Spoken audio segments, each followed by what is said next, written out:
Hello, I'm O Speaks. If you're new here, please like, subscribe, share. What's going on, Miss Just J, Miss Arabia? How you doing? Free J, hello, hello.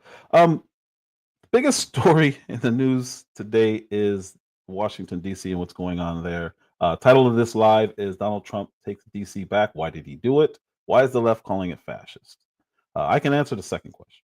They're calling it fascist because they rely on the poor public school system or us just forgetting what we learned in elementary school when we started going over the United States and learning all the states and learning the capitals of all the states. Um, and they taught us about Washington, D.C., but a lot of people discarded that because, well, why would we need it if we don't live there? We may visit there at some point to go to the White House. This is what they're relying on. So they're saying crazy things like Donald Trump is a fascist and he's invaded D.C. and he's practicing martial law. None of this is true. It just is. Um, Washington D.C. is not being taken over.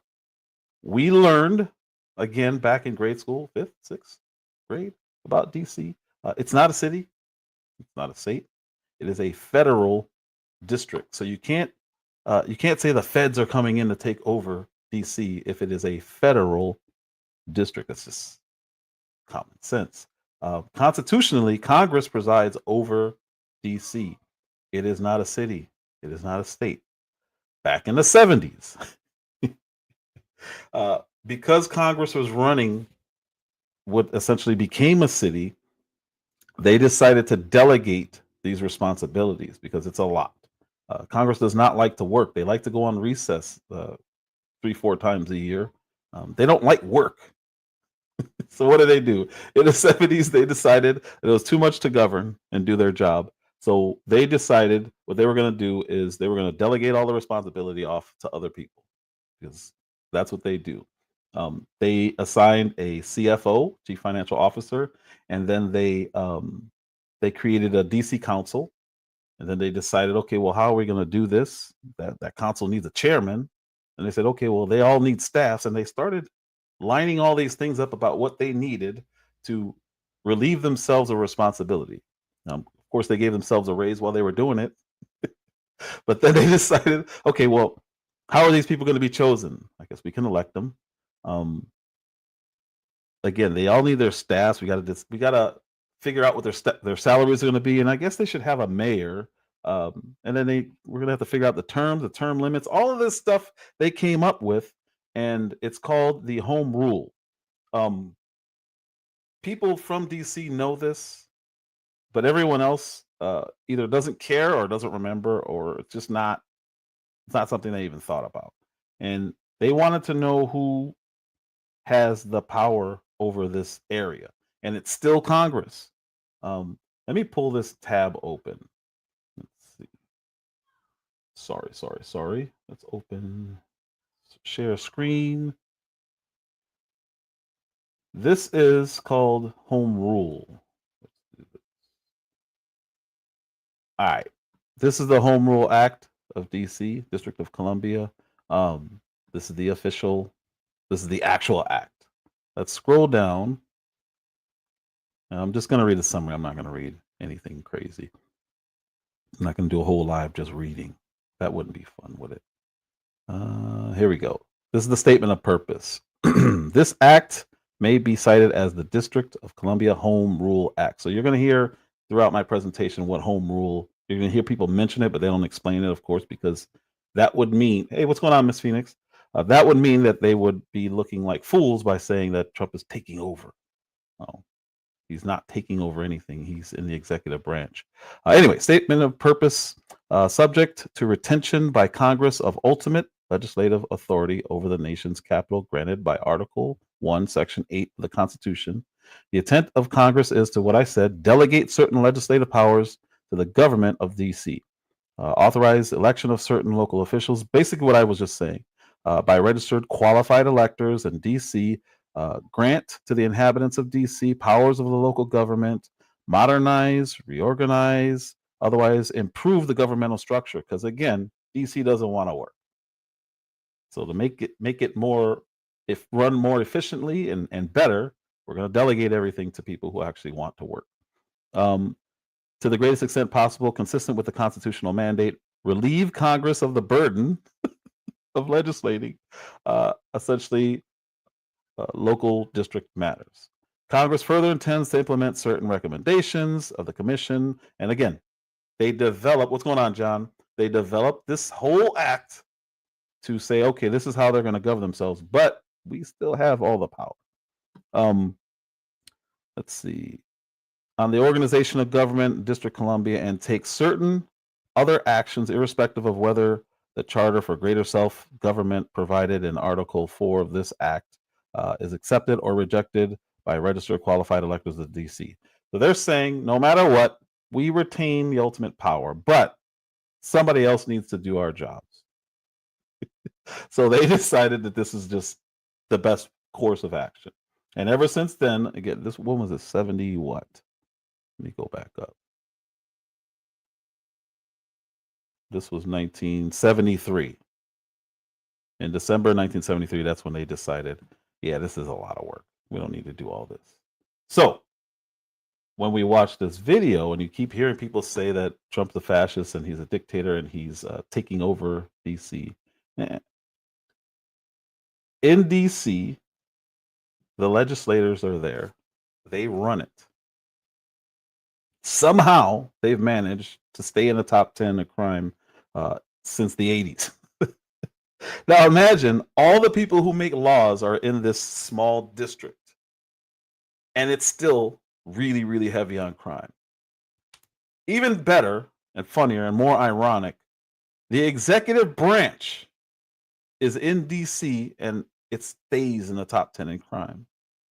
The executive branch enforces law, which means it is the capital, literally, of law enforcement, and they can't control crime.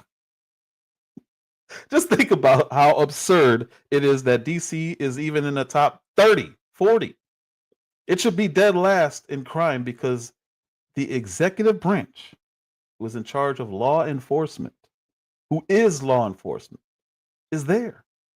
The people who write laws are there. The judges, the judicial branch, they're all there. So how is it possible that they're always in the top 10 in crime? It makes no sense. And this is what Trump said. This makes sense. What are we doing here? I'm about to go talk to Putin about a war going on over there, and we got wars in the streets of our capital, where we are. It really doesn't make sense. It's absurd, and that's why I wanted to do this live, because I keep hearing them say it's fascist, it's martial law, he's taking over, it's illegal, it's unprecedented. It's not. It's theirs. As a matter of fact, it was precedented all the way up to the 70s. From the inception of this country, since they made the Constitution, DC was run by the feds because it is a fed. Literally, it's the federal district. It's where they all are. So, with that said, let's see. Let's pull up our video for today. It's wild watching the news because they just lie, and I don't understand the purpose of the lying other than to deceive people who either aren't paying attention and just kind of listening and passing, or just outright just lie to people to make them think Trump is evil. And you can think he's evil, that's fine, but what they're saying is not true. It's just not true. I don't know how else to put it. You can't call a guy Hitler for enforcing the law.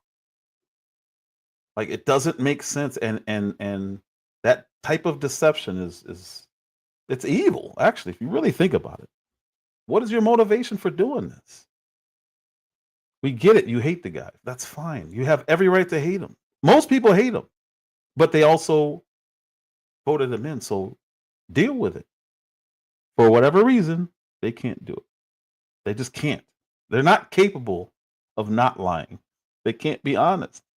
Congress still has ultimate power over DC. This is just what it is. What's going on, G. Will? They have the power to overrule any laws passed by that council that they created. They can overturn anything. They have the power of the purse, just like they do in the rest of the country. They have the power of the purse. so they can control funding, or they do control funding. They have full oversight. They have all authority over DC. They've always had this. Let's see. What did Free J say? Free J says, question, DC has been top 10 dangerous. Why is Trump now doing something to counteract when he could have done this in his first term? In the first term, he didn't have power. He hired a lot of people who had no interest in doing anything he said. He literally had generals calling our enemies saying, we will warn you if Trump is thinking on doing anything to you. Like, he had no power. Now, he still got a lot done because he's still who he is. But his staff were mostly appointed by other people who were advising him, and they had no interest in him doing well. So a lot of the people who were appointed by him at that point ended up being part of the deep state, part of the swamp. And what set all of this off, let's do this video file. What set all of this off, and it's not just this, was this. I'm announcing before everything, there was this kid, 19-year-old. Let me go back. Hold on 1 second. Sorry. He got jumped. A bunch of teenagers attempted to carjack him, and this is in DC. And he just so happened to be a former federal employee, or maybe possibly still. But he was part of Doge. That's Trump's baby. So Trump sees this, and he's like, all right, that's enough.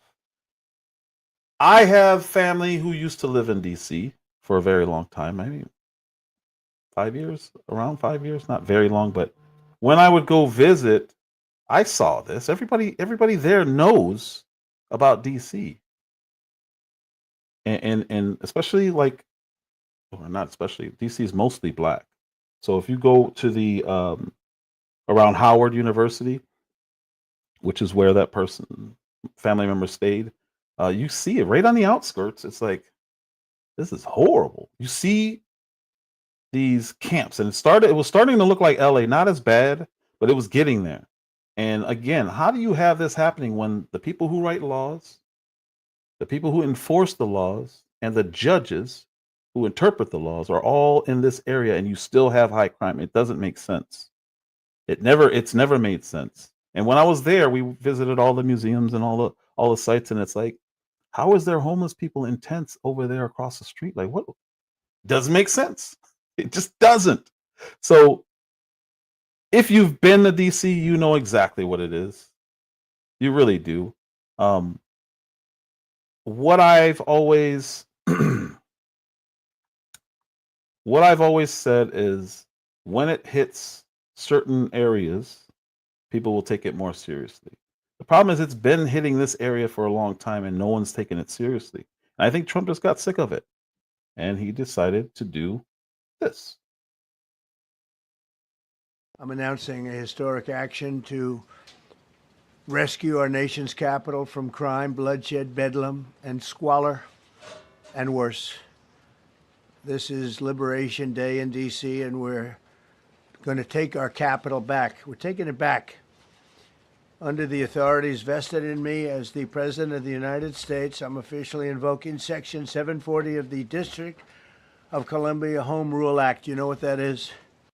You now know what that is. He didn't explain it. They didn't put anything on the bottom to explain it. No news people are explaining it. It's like, what are we doing? You'll hear them mention it, but they won't just say it.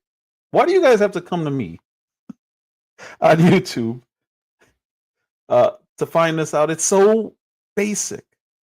Now, I didn't know about home rule, but I knew that it wasn't a city, it wasn't a state. Now, you're going to hear people talking about that, but no one ever says what it is. It's a federal district. So how can they say the feds are taking over our city when it belongs to the feds? It's not a city. It's not a state. We all learn this. I don't know about you guys, but where I'm from, and this is in Chicago, so it ain't like the greatest public education, but I could not pass 7th grade without one civics test, and we spent most of 8th grade studying for the constitutional test. So we had to I couldn't pass 8th grade. I could not go to high school without passing the constitution test. I don't know if you guys had to deal with that, but that's what we had to deal with. So there are very basic things that I see on TV. I'm like, wait a minute, I learned about that. I know about that.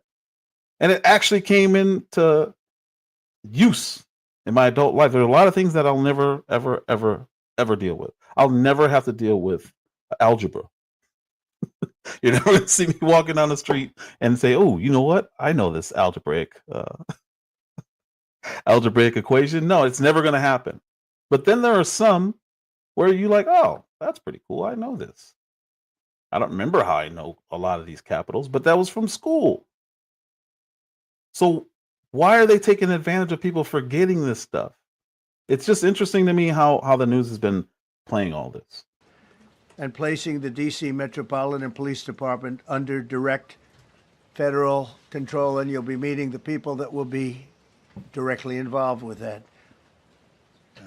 Very good people, but they're tough, and they know what's happening, and they've done it before. In addition, I'm deploying the National Guard to help reestablish law, order, and public safety in Washington, D.C., and they're going to be allowed to do their job properly.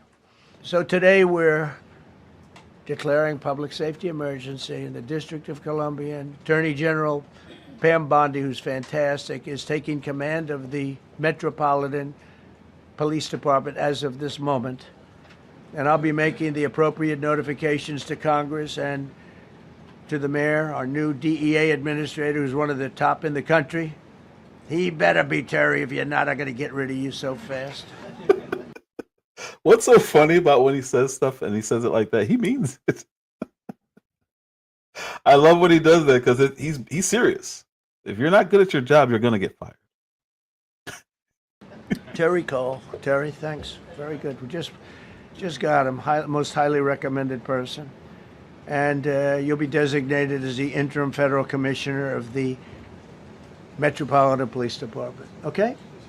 And you run them tough. They're good. You have a lot of good people. You have people that shouldn't be there.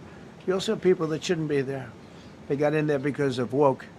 But you have a lot of great police. And those people are the ones that want to help you. This city will no longer be a sanctuary for illegal alien criminals. We will have full, seamless, integrated cooperation at all levels of law enforcement, and we'll deploy officers across the district with an overwhelming presence. You'll have more police, and you'll be so happy. President Trump. And the illegal thing is really important because they were also somehow sanctuary. Even though there's no city, they're a sanctuary city. There's no state, but they're a sanctuary state. And they're allowing illegals into the Capitol, near the law writers, near law enforcement, near the judges. I've always wondered how it's possible. Like, what are you doing? Like, how are you allowing this?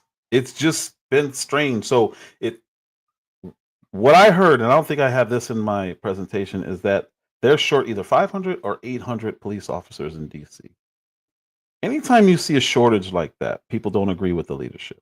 That's what it is. You have a lot of officers that will retire, or they're scared of lawsuits because they don't feel like the heads of their district or law enforcement precincts, they don't feel like they're for them. They feel like they'll throw them under the bus and allow them to be prosecuted for things that they were taught. So that's not the same thing as, bad law enforcement doing bad things and going and being prosecuted. That should happen, absolutely. But when you see a law enforcement, a full agency that is 500 short, 800 short, that's not about protecting bad cops. That's about not protecting good cops. And I think that's a big problem across the country. And that's why there's a lot of areas, mostly blue, where they're needed most, that are short-staffed on police. Because the pay isn't as bad as people say. Now, they should get paid more, but it's not about pay. So when you see, they need to pay officers more, yes. But that's not why they're short-staffed. They're short-staffed because their administrations don't allow them to do their jobs. And then when they do, and they get in trouble, they get thrown under the bus. And next thing you know, you're in prison. And it's like, with all the people you arrested. Why would anyone do that? Why would anyone want to do that? It doesn't make sense. Earlier saying he's deploying the National Guard to the nation's capital and placing police under federal control now. Let's bring in D.C. Police Union Chairman Gregory Pemberton. This is the chairman of the police union.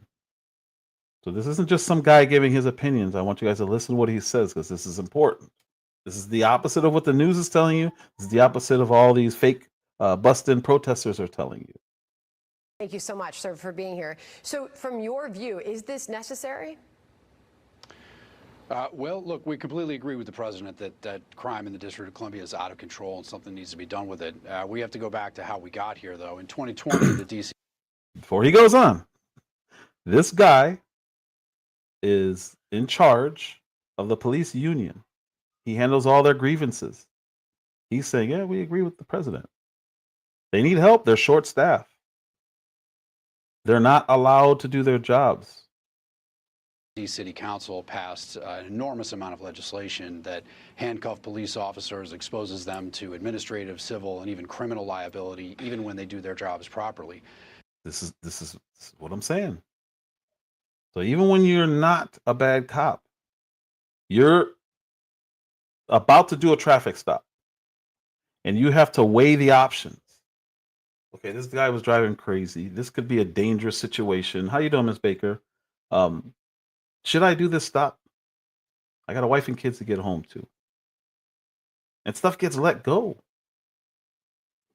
And then that guy goes on and he does something, and they shouldn't be in that situation. So every time I hear about immunity, qualified immunity, all that kind of stuff, I understand both sides of it. I understand that you can't be immune to doing bad things to citizens. Obviously, you're supposed to be protecting and serving. But there are some things where you have to be able to do your job. How you doing, KMC? You have to be able to do your job. If you're not able to do your job, why would you be there? You're setting people up for failure. And these people, again, they have families. They have wives, they have kids to go home to, or in some cases, husbands. And now, 5 years later, our authorized sworn strength is 4,000 sworn police officers. We currently have 3,180. So we have more than 800 vacancies for the position of police officer. And the way the department makes up for that gap is through 2 million hours of mandatory overtime every year. So now, you have people who aren't allowed to do their job under the threat of being held civilly responsible, meaning you can be bankrupted because people can sue you directly. On top of that, you're short-staffed by 800, so he did say that. On top of that, mandatory overtime. So they're cracking a whip on the people who are there, who are willing to endure all this nonsense. Every day, day in, day out. The profession with the highest unaliving rate in this country is law enforcement. And you're forcing overtime on it. 2 million hours overtime spread over that district or that city. What do you think's going to happen? Either people are going to stop doing their jobs, they're not going to do them well, they're going to be frustrated and actually hurt people, or they're going to unalive themselves. And on top of that, they should be getting paid more. You're going to have higher crime. It is a recipe for exactly what we've seen in DC, Chicago, Los Angeles, certain areas of the country, even like Miami, where it's a red state, but there are blue districts in every state. And those are the ones that do the worst. Here. So the fact that we need help from federal law enforcement and maybe even the National Guard, it shouldn't come as a surprise, and we agree with that. I think one of the issues here, though, is that we all know that's going to be temporary. So in order to fix this problem and make sure that it doesn't ebb and flow and that the feds come in and we lower crime and then they leave and we're left holding the bag, it's very important that people know that there is underlying legislation that needs to be corrected so that we can actually properly staff this police department in order to properly police the city. And I don't even think that they need legislation. What they need to do is, while this is happening, I think it's 90 days. So they got 3 months. I would, if it were me, if I were in charge, put me in charge of DC. I'm going to hold career fairs 2-3 times a week for law enforcement and let them know if you get hired here, you will be protected. We're not here to make your life more like, who would want to go to work to have their lives made more difficult? So just tell them this is our expectations. if you want to be in law enforcement here in DC, and staff. That should be their focus going forward for the next 3 months. While they have all these bodies covering the entire district, you should be staffing. You should be looking for the best. You should be recruiting. Obviously, you should be doing background checks. You don't want a bunch of criminals, but you should be staffing. And there are a lot of people who retired early. Reach out to them. Hey, we're going to do this right. But a lot of that, again, comes from the top. So if you have the same people in the top of those organizations who should all be fired, including the mayor, maybe not the chief of police. I got to learn more about her. But people aren't going to come back if the same people are in charge. Their focus should be 100% staffing and allowing the federal government to do what they can't do. Name on his chest. That's a real cop. No. He harasses citizens. He's not a real cop.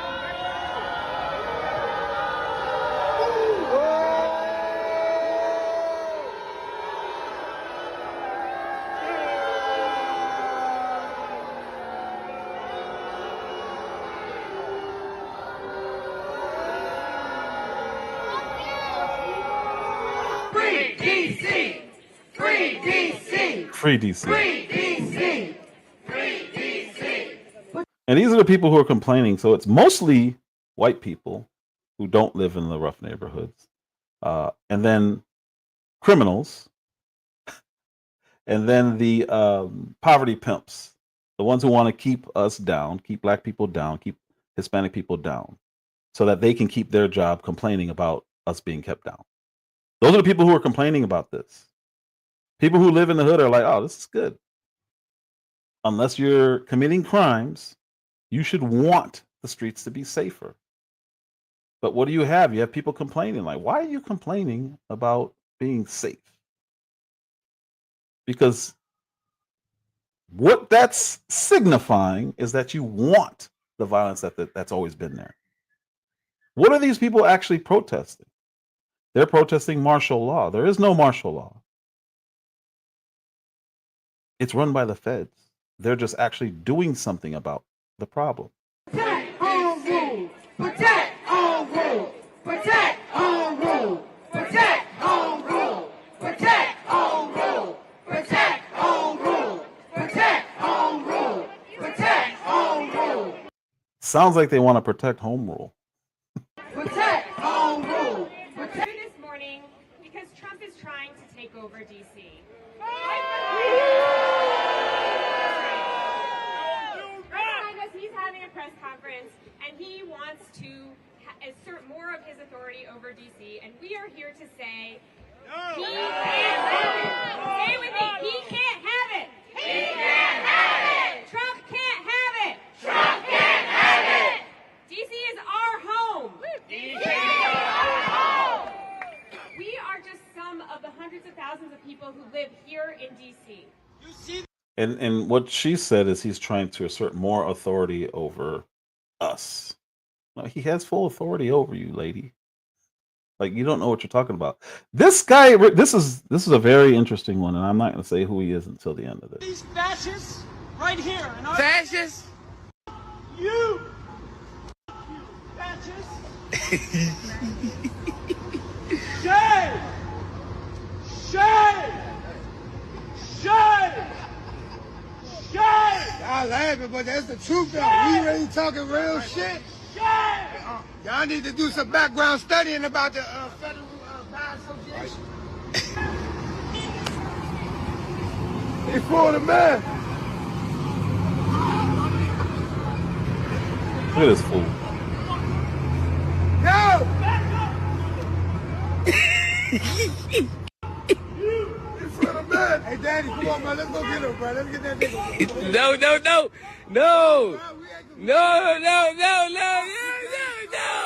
you don't got me super bad. They're hyping him up. No. Bro! It's not working. Fuck them, man. So while this was happening, the FBI was on the streets, DEA were on the streets before the National Guard came in, and this is how he's treating them. How do you think this is going to go? I mean, obviously you can see on the left that he's handcuffed. This dude with pink shorts and the thigh-high short, or pink shirt and thigh-high shorts. How do you think this is going to go? How tough are you really? Like, really? What are we doing here?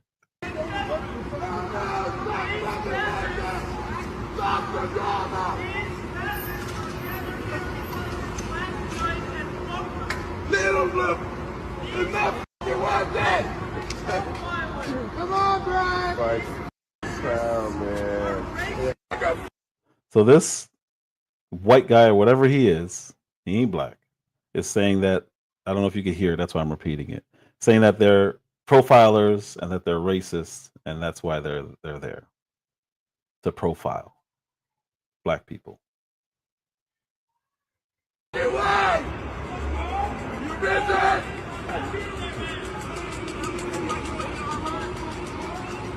Okay. Oh! Oh! Oh! You got him! You got him! Democrats. So he hit one of the officers with a sub sandwich. I don't believe that's real. I don't. I think he's an actor. That's what I think. I think a lot of the protesters are actors, and they just come there to make it seem like there's a lot of people who are upset about something. That's what I think. I don't believe it. I just don't. And then I hear people like this dude, and I know he's one of those poverty pimps who just want to keep the black community down. I don't care what his skin color is. Anybody who is actively seeking to keep law enforcement out of our areas is an enemy, because they don't do that for white people. They don't say, well, white people don't need police in their areas. They don't do that. Nobody does that except our poverty pimps. Black people are the only people who do this. And these so-called leaders are the only people who say we don't want police in the area. And there are incidents, obviously, that happen in our areas, but there are incidents that happen everywhere. But we're the only ones who reject police until we end up getting carjacked or stuck up. And then all of a sudden we call the police. Missed an opportunity to protect the residents of the District of Columbia from this onslaught by not granting them statehood. But we have to know that every day, every hour, that President Trump and his cronies have this increased authority over the lives and freedom of Black people in the Over the lives and freedom of black people. No. You're free to do anything you want as long as it's legal. And you notice what kind of dude this is? It's always this kind. Almost always. Who are you? It doesn't look like your background is in the hood. Why do you not want them protected? I guarantee if you're not in a gated community, you want police patrolling your neighborhood. I guarantee it. District of Columbia is a day and hour of danger that we must keep preventing. So we have to pour into our communities, but national Democrats need to stand up right now. They need to stand up right now and reject law enforcement in our communities. That's what he's saying with a lisp, but that's what he's saying. It's dangerous. He's using these buzzwords that make people think of Rodney King and make people think of George Floyd. This is increasing danger. They're putting black people in danger in the inner cities. Democrats, you need to stand up and fight. Fight against what? Our crime? I don't understand this. I mean, I do understand it, but I don't understand why people fall for this and support people like this. I don't get it. This is on the Roland Martin Unfiltered show. Right, and become the alternative, present democracy for the District of Columbia. It's going to be an uphill battle, and we've got iterations to this fight, but God damn it, somebody needs to stand up right now and say that this is not about public safety. It is a power play, and we need to resist that power play that Trump is having on an all-black city, because it will be somebody else's black city next. What does that even mean? It's a power play. It's danger. Trump is trying to take over. It is a federal district. He's not taking over anything. Now look at these media headlines and tell me this isn't intentional. Because all these people know what I talked about at the very beginning of this. All these people know about home rule. They all know that it's not a hostile takeover of DC straight out of the summer of 2020 playbook. That's not what this is. That's not what this is. What happened in 2020? BLM riots. And he brought in the National Guard, shut it down. That was a bad thing to these people. So this is what they're going to run with. Why do Black people support other people who refuse and actually call to action against law enforcement and against safety? Like, I don't get. Why we vote for this stuff, I don't get. Why we support people with the lisp and crooked mouth saying that we don't need it and it's dangerous and it's a hostile takeover. It's not. It's theirs to take back. And that's why I put in my title, Trump takes DC back. It's theirs. It's theirs. Let's look at some more headlines. Trump is taking over DC because he's a racist thug. And this is Reuters suggested he may use National Guard to police the streets of Washington, D.C. in his latest threat to take over running the city that serves as the seat of the government. It's not a threat. He just said this. I'm going to do this, and then he did it. It's not a threat. Threat makes it sound like it's a bad thing. This is Los Angeles Times contributor. Of course, Trump wants to flex on D.C. Where are the Democrats to stop him? Again, call to action. We need protesters there immediately. He wants safety. He doesn't want tents on the streets. Like, what are you talking about? Hands off DC. So these people invite it as long as they can't see it. See, here's another one. What's going on, Lou? Here's another one. Just in, President Trump has seized control of Washington Metro Police Department. No, they oversee all of it. Congress oversees all of it. Remember when he offered Mayor Bowser the 10,000 National Guard and Nancy Pelosi and Mayor Bowser said no? This has been an issue for a very long time. What does it say in the big letters? Trump warns fascist DC takeover. This is not true. In the very beginning, I told you guys what DC is. It's not. It can't be a fascist takeover. When you delegated the power to these people and they're failing, and you say, you know what, I'm going to help you out, whether you like it or not, because they have oversight and they have the ability to overrule things that city council does.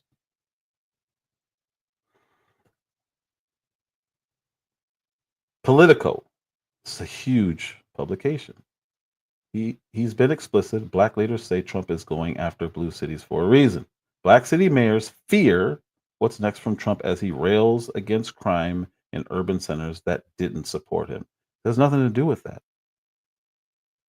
Why are they pushing this narrative? Because a lot of people are believing it outside of DC. I've seen it. Oh my gosh, my threads. Facebook, IG, X. They're all I see a lot of people complaining, and I see people who are supporting. But the ones who complain are using the racial angle or the power grab angle or the fascism angle. And are you really that dull? Now, these are actual members of the government saying stuff like this. This guy's a senator. Trump's takeover of DC will not help or will not stop here. He's coming for your city next. I write for Slate about why Democrats across this country should be calling their senators and telling them to stand up for DC if they value their city's autonomy. So he's going to take over the country. Well, guess what? He's the president of the country. There's nothing to take over. It doesn't hurt state rights. He's doing it in a federal district. Now, if he were to force, we'll just say Los Angeles, it's going to be under the threat of funding. He's not going to just go in and do something. Unless there are federal buildings that need to be protected. And that's what we saw. He's not going to just go take over the streets. It's just not what's happening. It's not what's happened. They want people to think that, so they fear. Yeah, and there's actually in red states, Lou said there's a lot of Democratic states that are in shambles. Yeah, but it's not just the red states. There are sorry, not just blue states. There are red states that have blue cities. Houston is a blue city. I live in a blue city. Austin is blue. Texas is very red. So this isn't just about the states, but these people know what they're doing. And again, they're trying to scare people. This didn't work in the last election. I don't know why they think this is going to work in the next one. Eric Swalwell, God, that guy is horrible. Trump's federal takeover of DC isn't about safety. It's about distracting America from high prices, bad jobs report, falling economy, and the Epstein files.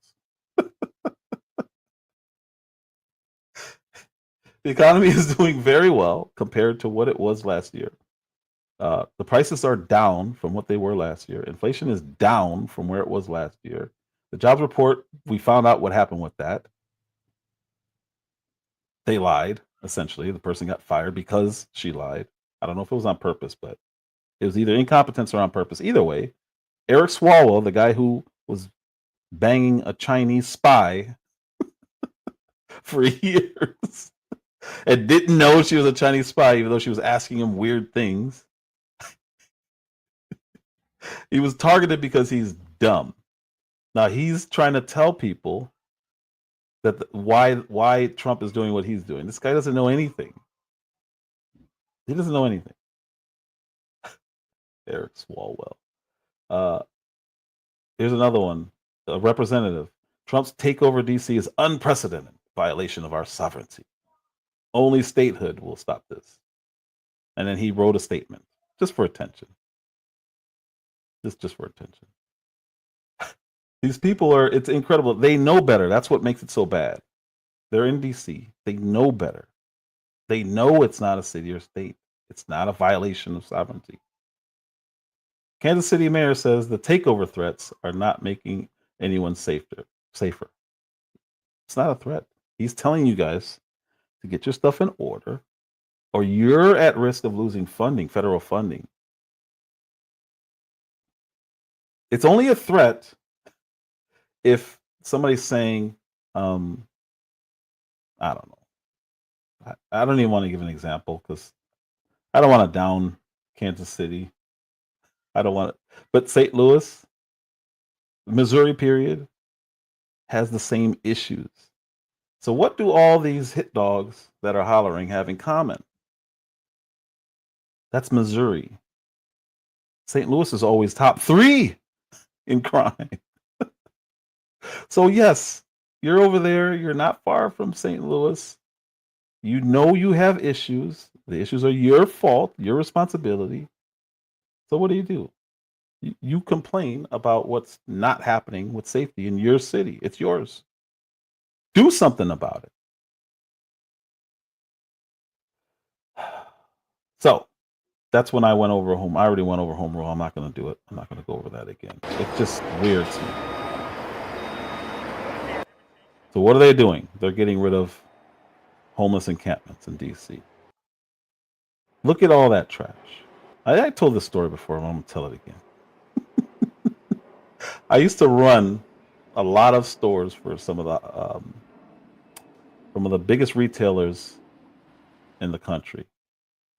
That's incredible. Look at the dumpster. Look at the size of that dumpster. All that trash.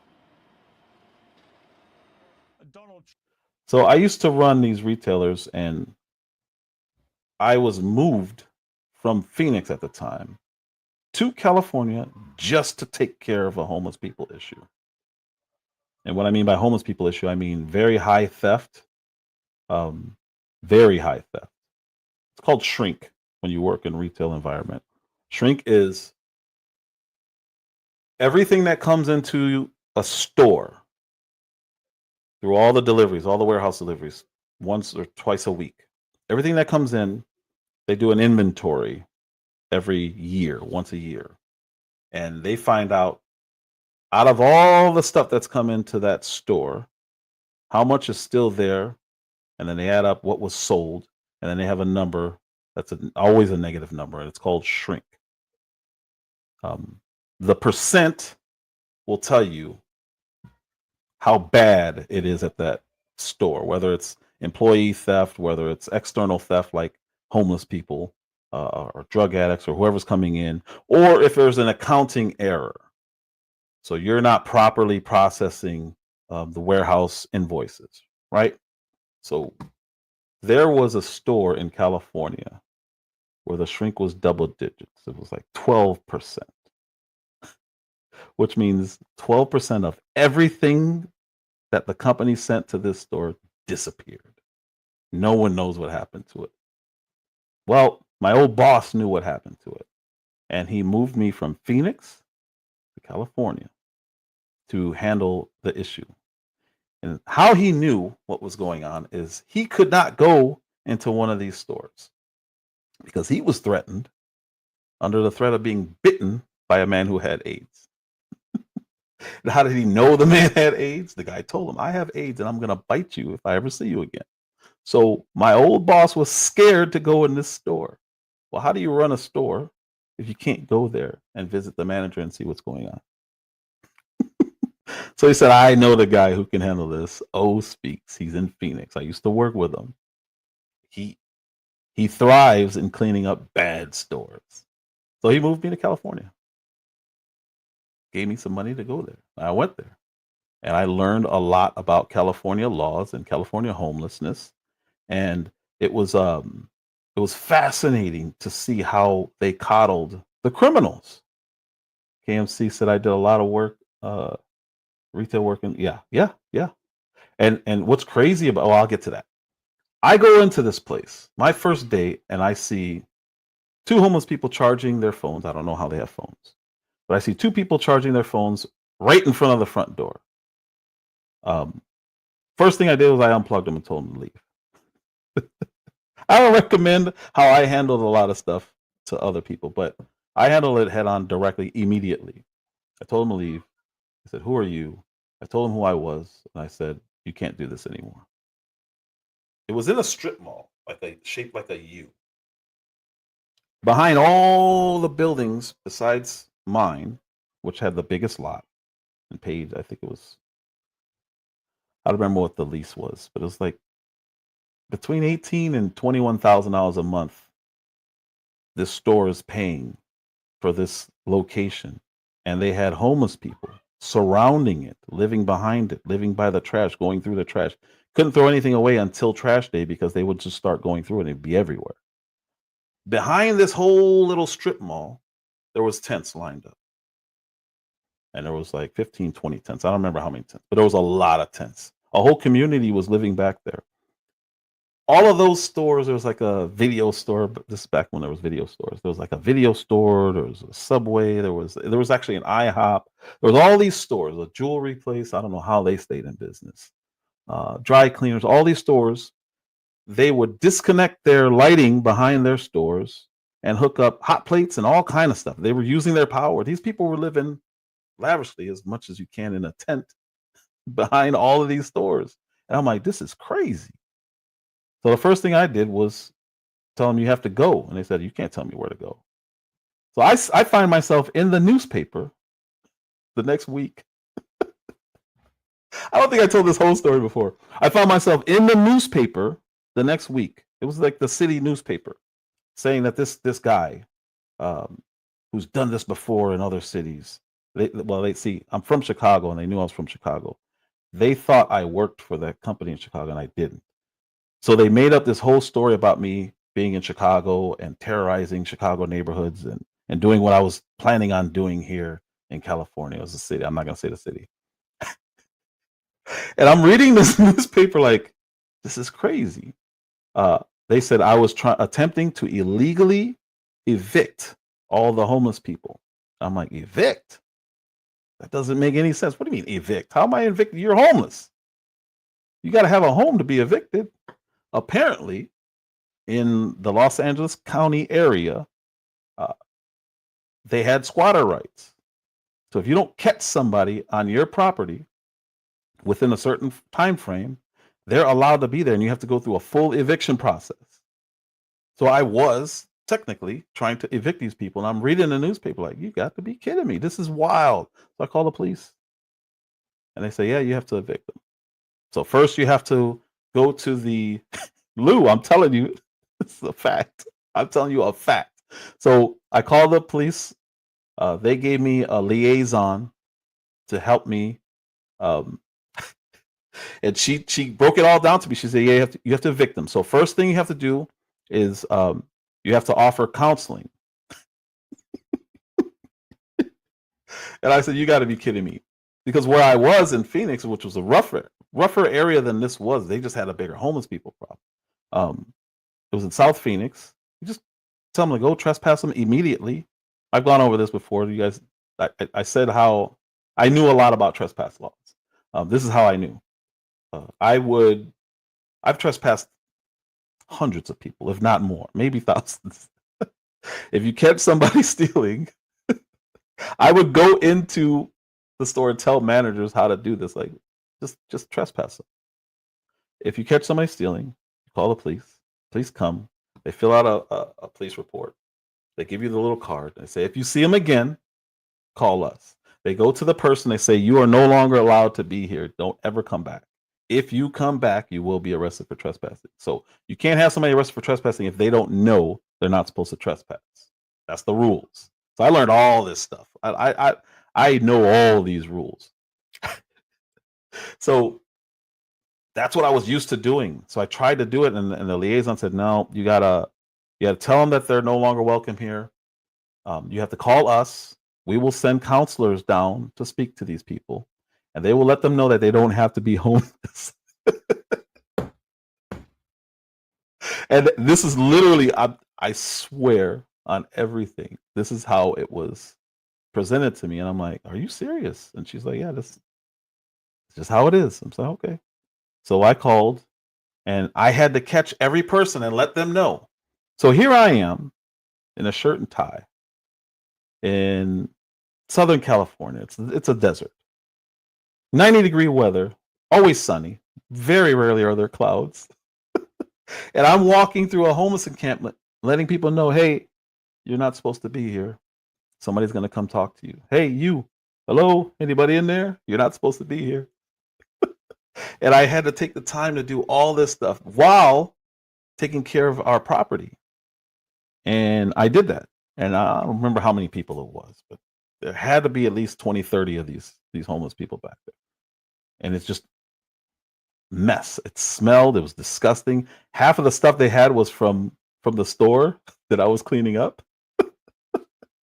And it's like, this is insane. I can't believe this. This is wild. But I did that. Then the counselors came out, and they had to catch them all and let them know, hey, you don't have to be homeless. Then I was allowed, once they were notified that they don't have to be homeless, as if they didn't know. Then what happened was I could start the eviction process, but I had to let them all know, you're going to be evicted. And I essentially had to serve them with notice. So after they had the counselors, I went back behind the strip and with all the homeless people I saw and let them know, hey, you're going to be evicted. And this was a process that took me a couple months just to get rid of homeless people who weren't supposed to be there to begin with, who were stealing from the company that I worked for on a daily basis. And it was nonstop. And it wasn't just mine. It was all the other people in that strip center. And once they did the eviction process, as we got closer, let them know, hey, you guys got 10 days left before they're going to come in and start cleaning out this area. And then once that 10 days passed, they brought in the dump truck, like the dumpster that you guys just saw. And I don't want to go back. I don't want to go too far back. And they started throwing all the stuff away. But had I done that before, no, we had to serve them all. Lou said, do you have to use the address of the store? Nope. We went and served them all. Me and the liaison officer. That one, at least she came with me. But we went and served all of them and let them know. This is going to happen on whatever the date was. There's no there's no way that should ever even be the case in this country. It's a free country, but it shouldn't be that free where you can just confiscate somebody's property. And that's what we did. And on that last day where they're taking all that stuff away, from that point forward, all the businesses had to constantly do rounds to make sure that there were no homeless people popping back up, because you'd have to go through the whole process again. And I was getting paid well enough to say, you know what, I'm going to take care of this and have my people run the store.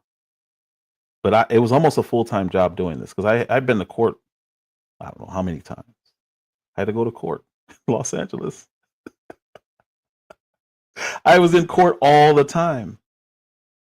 And that's what I had to deal with. So DC was turning into that. And I could see it coming. When I went there, the first sign was not just the homeless people, but when they started taking away the plastic bags in DC, that's when I realized, I told my daughter, I'm like, this is turning into California.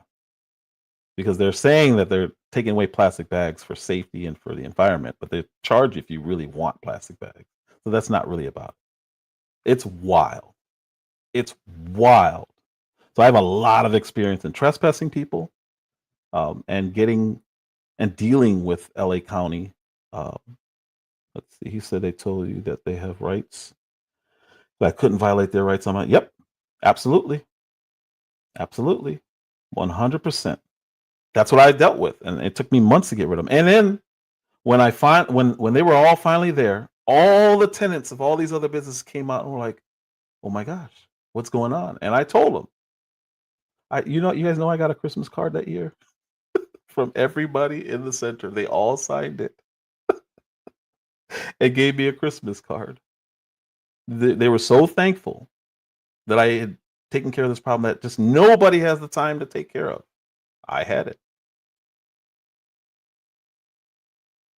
It's insane what people have to deal with, and nobody thinks about businesses. You imagine paying, I can't remember the exact number. We'll just say $15,000 to $20,000 rent, and you have to deal with that.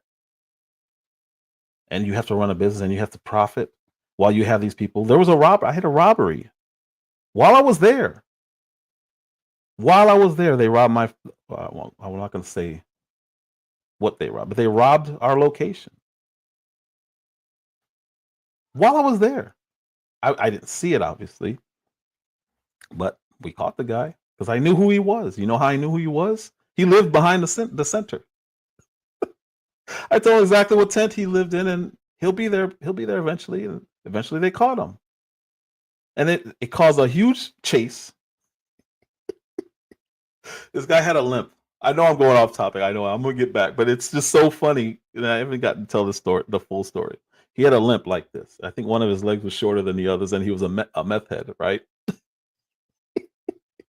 So once they finally saw him going to the tent, they tried to stop him, and he ran, and he's hobbling like this, right? And it's nighttime. So I told the guy, I was like, hey, I'll be right back. I was like, maybe 15, 20 minutes. So I ran out, and I'm following him, and I'm on the phone with the police telling him where he's in. He's doing this. And he goes onto somebody's property, and there was a huge hill. And California is very hilly, especially where I was. It was literally in the canyons. And he starts going up this mountain.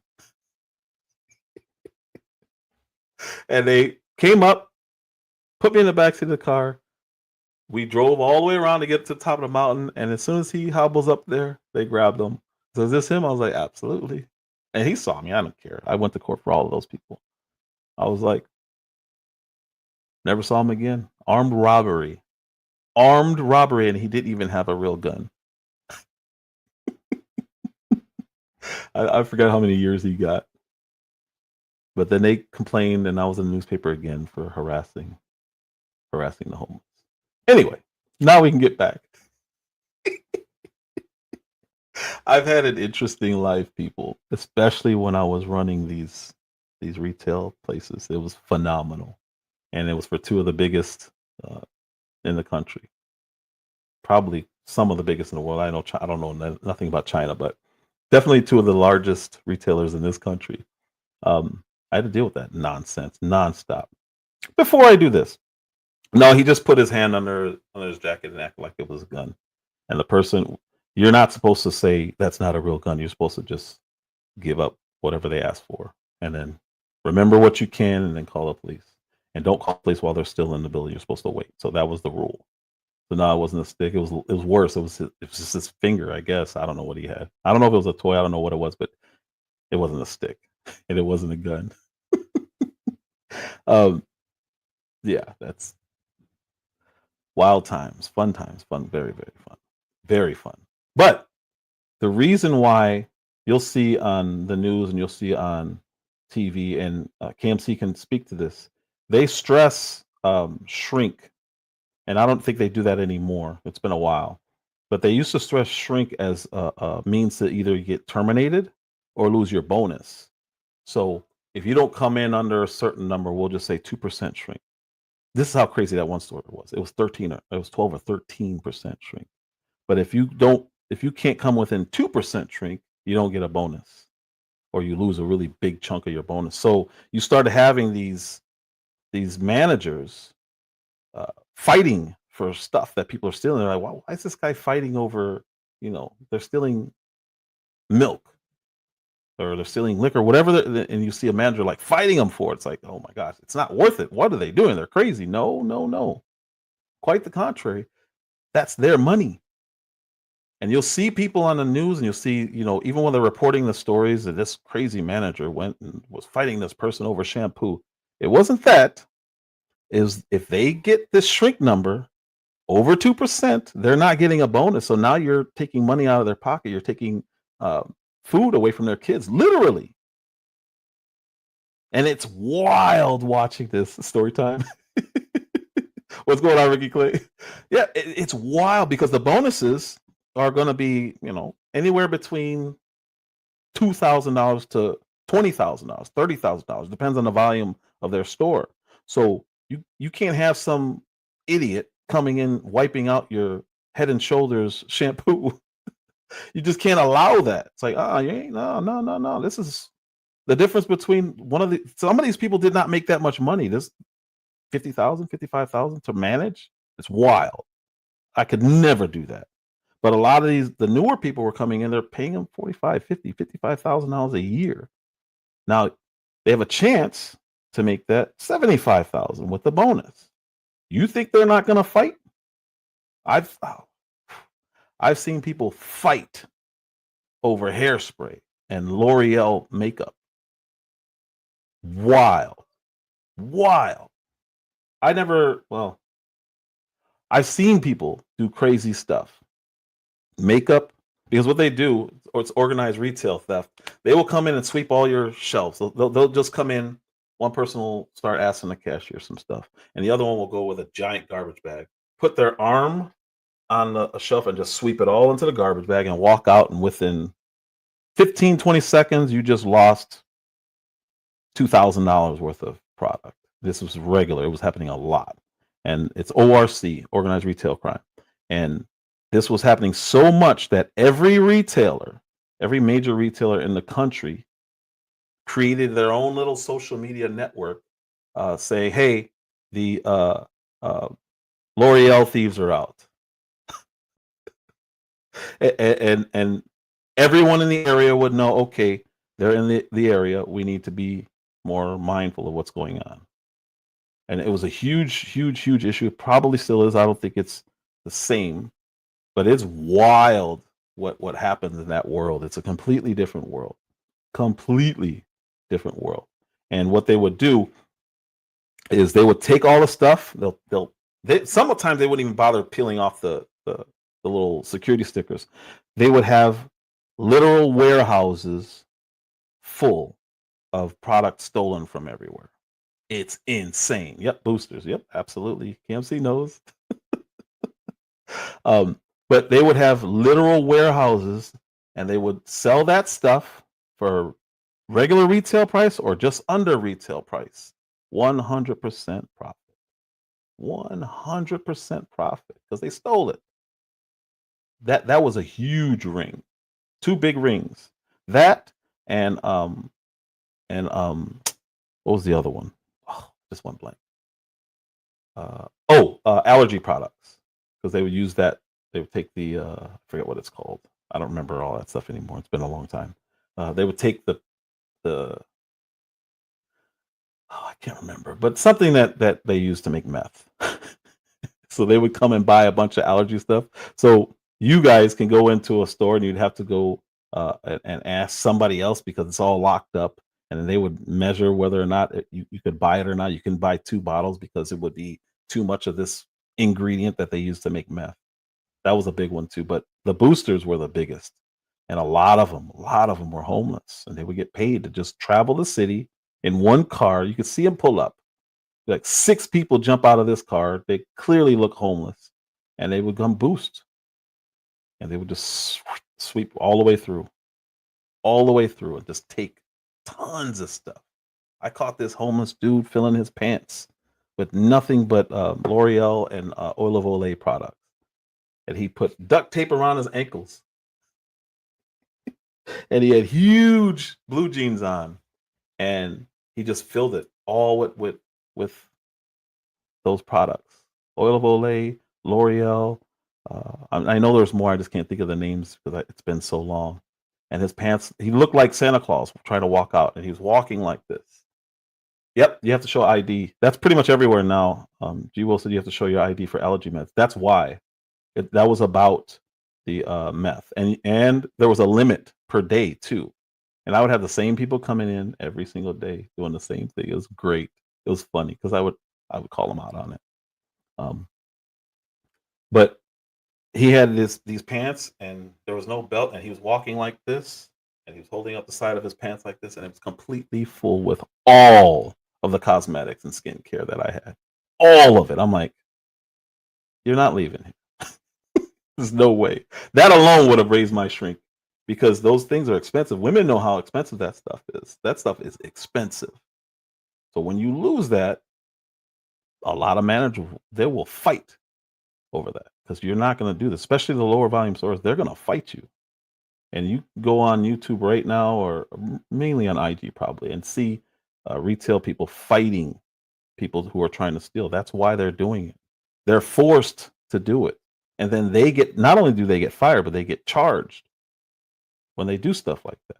Lead Attorney just did a video the other day of some kids who were stealing out of a Walgreens or CVS or something. I don't know where it was, but they locked doors on them. Well, you can't do that. That's kidnapping. That's holding someone against their will. But they did it. Why? Because they were probably scared of their shrink numbers and losing their job over that. It's a crazy, crazy world. Crazy. In the late 80s, they had a warehouse filled with electronics that got raided. Yep, that happens.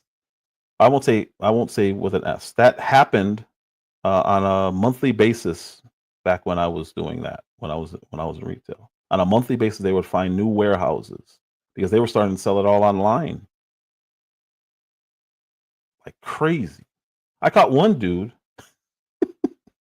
This turned into the retail crazy story day. I caught one dude. He swept all the product, went down to a laundromat up the street, lined it all up as if it were on the shelf still, and was selling it in the laundromat. I'm not going to say where it was, what it was, anything like that. But I went over there, got all my stuff. He was turning around he was going to every person trying to sell it. Hey, you need this, you need that, you need this. I went in there, grabbed all of it, started walking back. He's like, where are you going? I'm like, it's my stuff. Don't worry about it.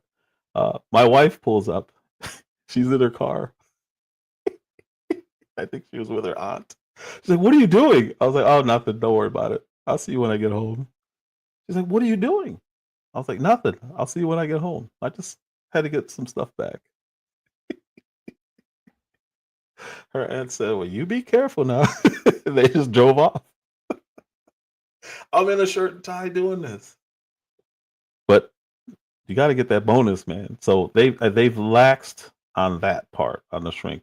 So I've heard, because I still know people who work in that field. And when they're doing this, with a bulldozer. It immediately makes me think of how bad that area must be that there's that much trash. That is a full dumpster. That looks like what I dealt with when I was moved to California to do cleanup.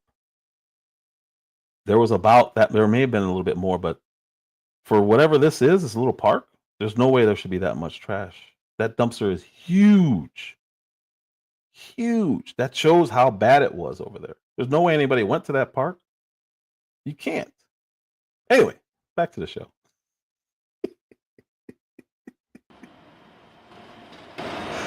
Donald Trump is today. Wait. Hold on. Let me find out. Little dude. I keep trying to tell people I speak properly because my mother used to make me do book reports, and she used to make me enunciate, and she used to read to me before I could write. I would have to do verbal book reports. She would read it and say, okay, what was the story about? And I would have to do it. I would have to come up with a summary. That has nothing to do with how I grew up. How I speak has nothing to do with how I grew up. Nothing. And where I grew up. Where I grew up, you can't be weak. You just can't. You're going to fight. I won't say every week, but at least once every 2 weeks, you're going to fight. You have to. I have a scar. I don't know if you can see it. I have a scar right here. I got into a fight. Yeah, maybe I'll do another story. There were these people, and depending on where you guys are, or how you grew up, where I grew up, there were people who would pop the fire hydrants, and a ton of water would come out. And if you go around back of the fire hydrant, put your arms like in a cradle like this, and lift up, the water will spread. And people would drive through cars. They'll drive their cars through there. Kids would be playing. It was a great time, draining the entire system of water. And we would boo when the fire department would come and turn them off and threaten us. But that's just something that happens in the summertime in Chicago. Doesn't matter where you are in Chicago, but especially the South Side and West Side. And there was these people opened up the fire hydrant. Now there are rules. When a car's coming by, the car will slow down. The people would do this if you want them to wet your car, or they'll do this if they don't want you to wet your car. That's just a rule everybody knows. And anyone who's come from that kind of hood knows that that's a rule. You don't just wet somebody's car. You don't do that. That's not cool. So they'll drive through, and then you can lift it up again, and everybody plays. So you had similar experiences. Cool. So what these people were doing is they were lifting up the water onto cars, but they did something different. Even if it was a convertible, they would do it. The first thing that they would do, though, is they all had baseball bats lined up along the curb. You couldn't see them. And they would have 1 or 2 people come and open the car doors on that side where the water was, and then lift the water into the car. Not cool. Not cool, because you're literally destroying people's cars at that point. They didn't care if there was kids in there or anything. So they were doing this, and it was on the corner of where we lived. These people were new. I don't know where they were from. They weren't from where we are, but we're like, what are they doing? And then we started watching like, oh man, that's not cool. And my sister, one of my sisters, I have a lot of sisters and a lot of brothers, but one of my sisters decided she was going to drive through there, leave the windows down, and not lock her doors, because they can't do that to me. They're not going to do that to me. All these idiots had bats. We watched them do it all day. I won't say all day, for at least an hour or 2. And actually, when the fire department came to shut it down, they opened it back up. And she's like, they ain't doing that to me. Like, huh? And she got in her car with her kids and drove slowly through there. And what did they do? Of course, they opened her door, flooded the car with the kids in it, or one of the kids. I don't know if both the kids are. And of course, we had to go over there. Huge. It was like a battle royal. I ended up with one of the bats. But this scar is from that day. I'll never forget. Obviously, I can't. I have this big. It was bigger, but it's now about an inch. But we literally had to fight people who had bats because I have a stupid sister who doesn't care about the repercussions of her actions and doesn't care that we have to get involved if you do something stupid like this. So that was a wild one. So yeah, I've been through a lot, man. I've been fighting for a very long time, and people think because I speak properly that has anything to do with who I am and how I came up. Now, back to the story. And I've been training for anyway, doesn't matter. So we're still talking about DC. It just kind of veered off. I apologize. My apologies. Piers Morgan had on Dean Cain and this guy named Tim. I don't know who he is, but apparently he's a pundit of some kind. And they're going to talk about DC. Had a big presser at the White House in which she announced the police in Washington, D.C. will now be under direct federal control and is going to deploy the National Guard to the streets of Washington to fight crime and clear the city of its homeless population. What do you feel about that, Dean Cain? Is that an overreach? Yeah, I don't know enough about that to really to make a strong statement, but I know that the crime in D.C. has been crazy out of control. It's not a very safe area, and that's unfortunate. Not just miles from the Capitol, but for any city. I'm someone who respects law and order, and there's been an absolute just a deluge of crime. People taking over streets, these street racing areas, things like that, and it's gotten out of control. So I think some law and order being installed or brought back to DC is probably a good thing, but I don't know enough about the specifics to comment intelligently. And then I went over the specifics of exactly what's happening and why it happened, and why Trump is doing what he's doing. But Lou said it's always a nice guy. When I first went to California, I got into a few fights before my cousin. Well, he said after the first fight I got into, he's like, "What is wrong with you?" It's in Chicago. And people, if anybody in here or anybody watches this is from Chicago, they'll know this. This is an old rule. When I was there, I left a while back. I moved to California to go to school. Anyway, in Chicago back then, you couldn't stare at somebody. You could look at them, but then you had to look away. You couldn't just look at somebody and just. It's going to be a fight. It's just going to be, because the first thing the person's going to say, "Well, what are you looking at?" And of course, the other person's going to get aggressive, and the ego's getting away, and now you're fighting. That's just what it was. Where I moved to in California was a really nice area. It was in Orange County, California.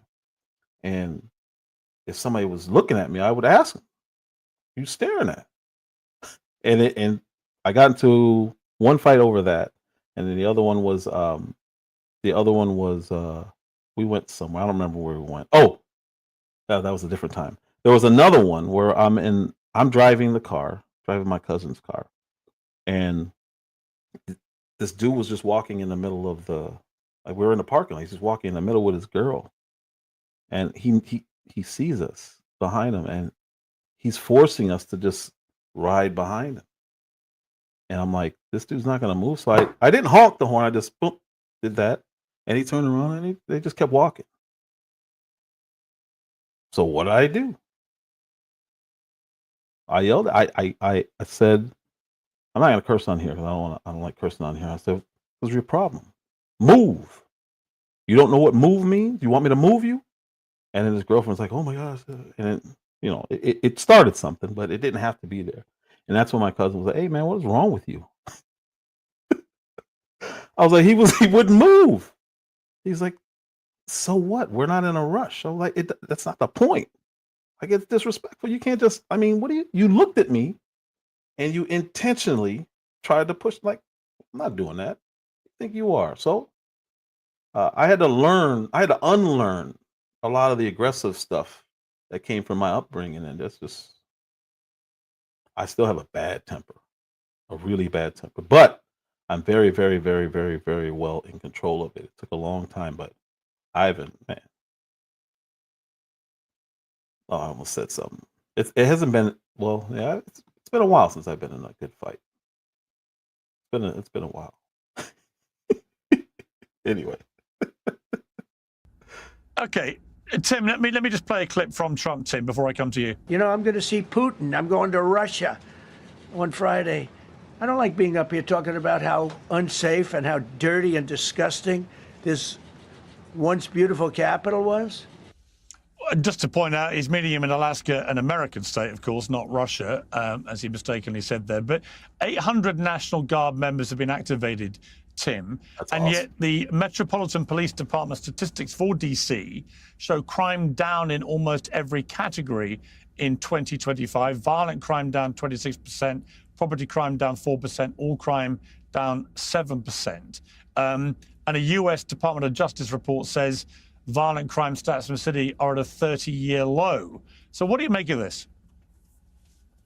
I don't like it. I don't understand. Conservatives used to be a small government party. This is our instinct. Control is better, closer to a locality than it is from the national government. The idea that he said also in that press conference, I guess, that the D.C. Police Department is now going to report to Pam Bondi. Pam Bondi doesn't have any experience managing a police department any more than Dean does as an ICE agent. So this stuff is not serious. Okay, this is not serious, and I don't like the way that he denigrates the country either. You know, it's like if a Democrat went out there and talked like that about things in Alabama, on this show, Piers, people would be up in arms, clutching their pearls about how the Democrats look down on Americans, et cetera, et cetera. Trump's out there trashing D.C., our once beautiful city. It's squalor now. D.C. isn't squalor. Go to D.C., go to Logan Circle, go to Georgetown, go to the Wharf. D.C. is beautiful. Yes. DC has some very beautiful areas. It's a really interesting city because it'll have like forest and then really nice buildings and structures and all in the same vicinity of like one block. It's like, oh, this is cool. You'll see hills and it's really, really, really, really beautiful, but it's trash. The people are trash. Not all the people, just the ones who want to be trash, like literally living on the street. This dude would never survive where I grew up. He throws these little snide remarks. Pam Bondi's never run anything. How you doing, Miss Mika? She's always been a DA or AG, so I don't know what he's talking about. They're literally in charge. So I don't know what he's talking about. He says story time with Old Speaks is fun to listen to. I appreciate that, man. He said you realize how much in common. Yeah, man. Yeah. Anyway. And what's really funny is when people try to threaten you online. It's like, there's no way you could say that to my face. There's just no way. You wouldn't even get all the words out. You can't get close enough to me to do anything. It ain't happening. Anyway.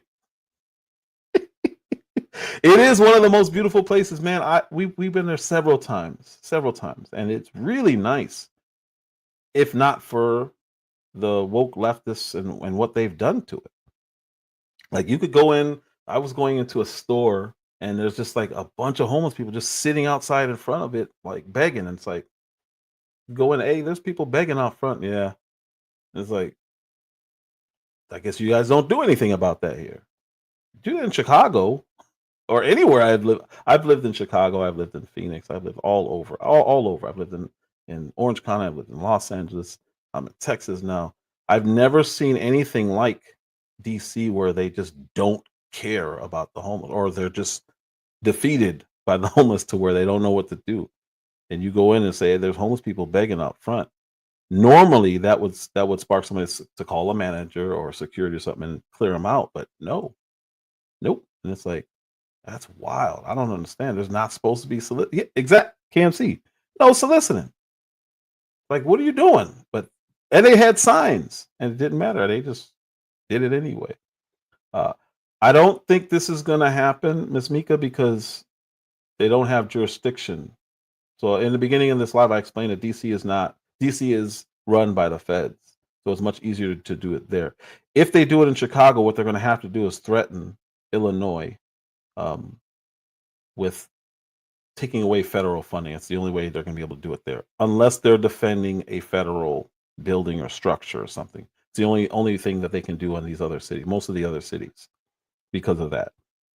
So I don't think they're going to bring it to Chicago. They should, and it should be welcome, and it would be welcome, but I don't see it happening because Chicago's an actual city. It's its own municipality. They do have sovereignty against the federal government, and so does the state of Illinois. So that's why it's unique right now. I don't, they would have to say okay, put it that way. Same thing with Oakland. They would have to say yes. They would have to accept it, and the only way to do that would be to threaten them with, "Hey, we're not going to fund this, this, or this," because that's the only way to get them to comply to. And the good thing about Chicago, not good. I was just there last week for a week, and they have they're bankrupt. So again, that's not good. But the good part about it is that they need money. So if the Fed comes in and says, "I'll give you the money if you let us clean up these streets," they really don't have a choice because they need the money. They're about to be bankrupt. Brandon Johnson is an idiot, and he has no control over the crime. He doesn't want control over the crime. He needs the crime so he can complain about the crime and blame everybody else. And people will vote for him because he's the savior, even though that nobody ever saves it. It's wild. There's crime. Yes, I'm sure that there are legitimate reforms you could bring to, bring more law and order to the city. There's some discussion of some reforms about treating like these carjackers who are under 18 as adults. I'm open to changes like that. The idea that the federal government should take over a local city's police department, I just think that's dangerous, not conservative, and I don't think it's based on any actual serious effort to try to resolve policy changes. I think it's not the federal government stepping in and taking over the city. It's just not what's happening. And I've already explained it to you guys. He knows this. This dude's not dumb. He knows this, but he's going to push this narrative as if there's fascism happening in this country, and Trump is Hitler, and he's enacting martial law. That's not what's happening. They're trying to scare people, and I don't like when they do this. I really don't like that because it's just a lie. I mean, Dean, I always think part of what Trump does with these things is he wants it to be as much of a deterrent as anything else. I do think one of the reasons why the southern border has been so dramatically slowed in terms of people coming over it is because there is a sense that Trump is being exceptionally tough on the southern border, and that is acting as a deterrent. Do you think part of what his strategy here in DC is to send a message, we're just not going to put up with this anymore?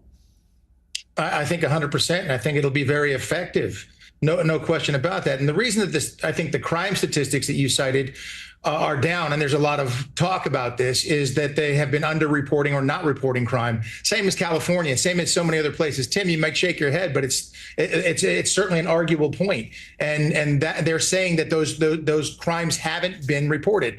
Would you feel comfortable walking around at 2 o'clock in the morning in DC in certain areas? I mean, I don't know, but it's really close to the Capitol. It's not just some random city. And I think by doing this, you'll watch crime get cut right down. And if you're not doing anything that's wrong, if you're hanging out, going to a restaurant or going to a bar or doing whatever you're going to do, you're not going to have a problem with these law enforcement officers or the military, or whatever it happens to be that he's using.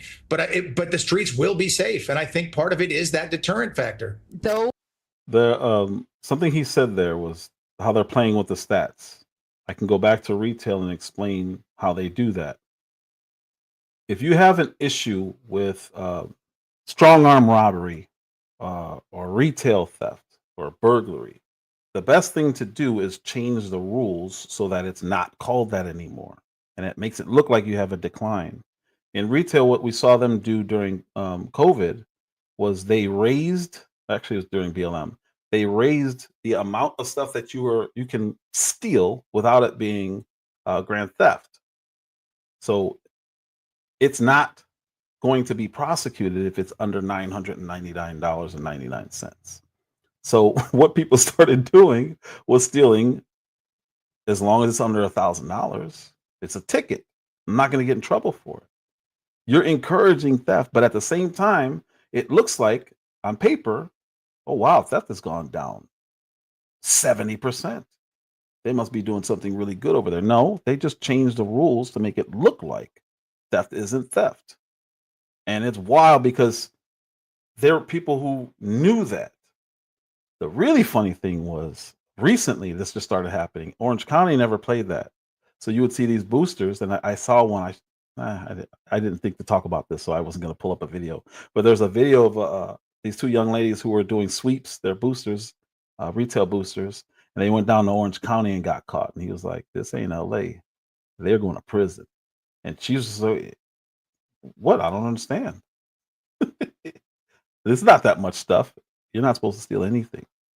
But when the cities change these rules, it makes it look like certain crimes are down, and they only do that to supposedly reduce crime. But everyone who lives there knows it's not down. Same thing with violent crime. If you don't include unaliving people, then you could say, "Oh man, violent crime's really dropping." That's what these people are doing, and it's a game that they're playing. But again, the city, the people in those hoods know it's a lie. They know it's a lie. And if they go underreported, or police do what I was talking about earlier and just not address it because they're scared to get fired, you now have people getting away with stuff that they shouldn't get away with, and it's not cool. So here's the mayor Bowser of DC. This is her reaction to Trump saying, "That's it, we're doing this." We pay taxes. In fact, we pay more than most states per capita. We're not a state. We don't control the DC National Guard. We don't have senators or full autonomy. Limited home rule gives the federal government the ability to intrude on our autonomy in many ways. So she said the proper thing, but then said something at the end. She's talking about home rule, which we talked about earlier, and she said it allows them to intrude. No, they're not intruding. It's theirs, and she knows it's theirs, but she's using this language so that she's embarrassed. Essentially, is what this is. People have quit to the tune of 800 officers, and she's embarrassed because she can't stop crime, and she won't admit that it's her fault. And her and the city council, they're at fault. They're the ones who make the rules. They're the ones who are supposed to be enforcing. But to G. Will's point, someone needs to explain to me why it's acceptable for cities like Beverly Hills, Rancho Palos Verde, and Hollywood Hills, etc., to keep the homeless and crime out, but it's a problem everywhere else. It's very simple. Most of them have security and police, so they're able to stop them before they can invoke rights, and that keeps them out. That's it. If you're in a regular area, you most likely can't afford to have police sitting in the parking lot or circling your neighborhood with security, and they don't catch these people. But if they pitch a tent and they're there, I don't remember the amount of time, they have rights. But before that, they have no rights. They're automatically trespassing, and they get them out of there. And that's what they've always done. G. Will, because they are a protected class. They can't dirty. Yeah. And they live in the wealthiest areas, especially in California. My goodness. West LA. Oh, they have a whole district. You're not going to see this stuff in their neighborhoods. It's clean. It's clean because they understand real estate. They found an area to purchase real estate. They understand what it does to real estate and the costs to have certain things happening there. They don't allow it. They really don't. Matter of fact, they have those rainbows on their police cars in some of those districts. It's wild. It's like, anyway. My message to residents is this. We know that access to our democracy is tenuous. That is why you have heard me and many Washingtonians before me advocate for full statehood for the District of Columbia. We are American citizens. Our families go to war. We pay taxes and we uphold the responsibilities of citizenship. And while this action today is unsettling and unprecedented, I can't say that given some of the rhetoric of the past, that it's not unsettling or unprecedented because you just got home rule in 1973. I just went over that. Again, this type of rhetoric, this type of language that she's using is designed to make her citizens mad. We're totally surprised. We have been advised, and we will continue to make this clear that this is needed in our city, that all law enforcement be identifiable by a uniform, a badge, a jacket, so that people know that they are law enforcement. And that's a direct dig at ICE, because they've been claiming, what's going on, Uncle L? They've been complaining about the masks that ICE are wearing, and they're going to cover that. Oh, it might not be this. So when I was compiling content for this live, I was doing also for illegal immigration, because that's my next live. Might not be in this one, but they're wearing masks, and the left is complaining about police wearing masks. That's what that little comment was. They have to be in this certain uniform. No, they don't. Law enforcement is law enforcement. They have to identify themselves. They don't have to take off any of that uniform. And the reason why they're wearing those masks is because people on the left are doxing ICE agents. So they literally have to do that. But that doesn't mean they're not identifying themselves. They absolutely are. So that was her dig, and that's her attempt to just throw shots, because that's all she can do.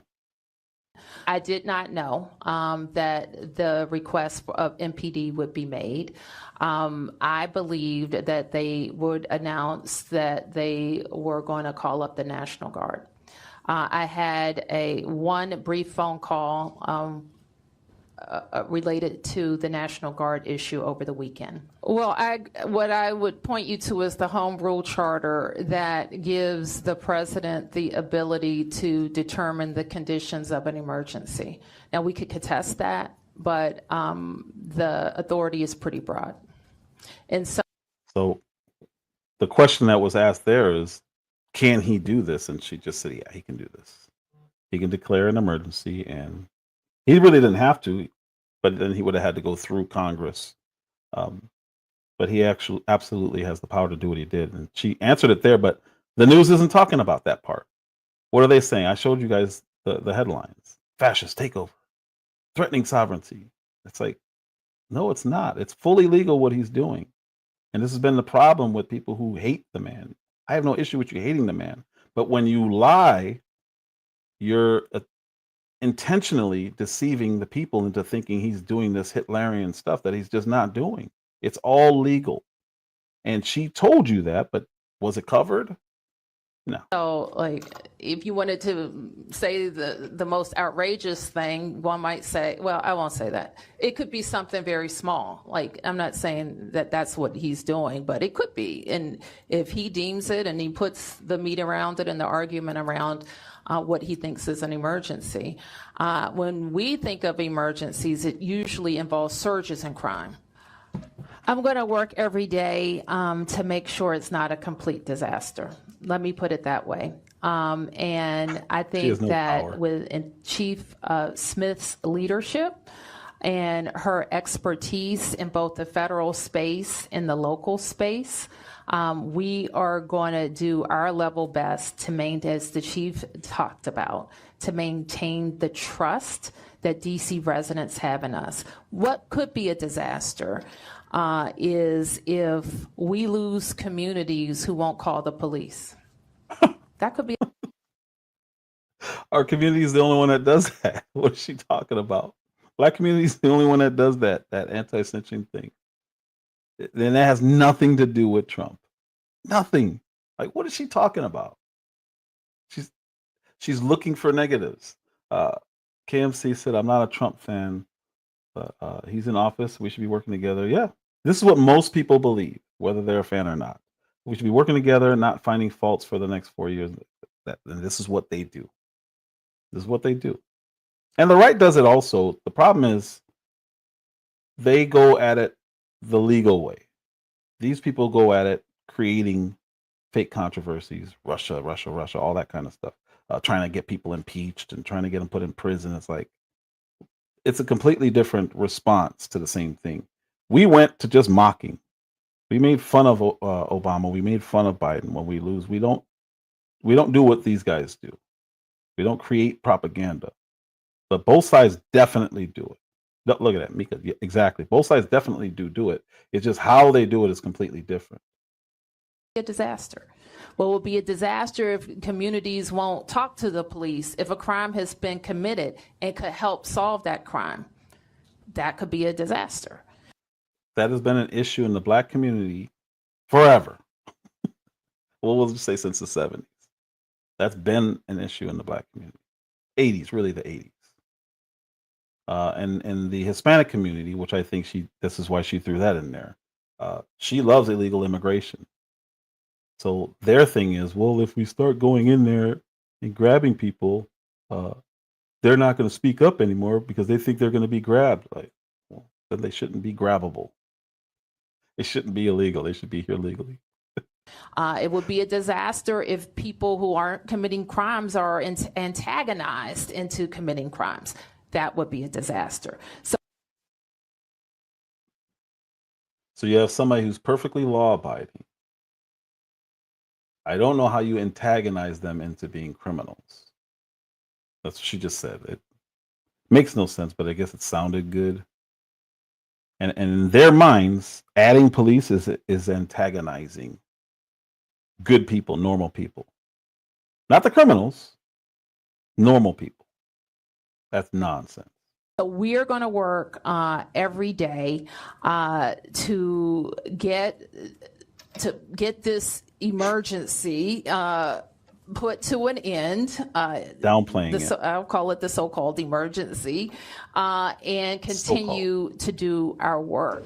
We've been making these threats since last year, and now he's carrying through with them. There's no reason to believe he won't go further. What do you say to the president about his threats to bring the military, not just the National Guard, but the military? We don't, and I think I speak for all Americans, we don't.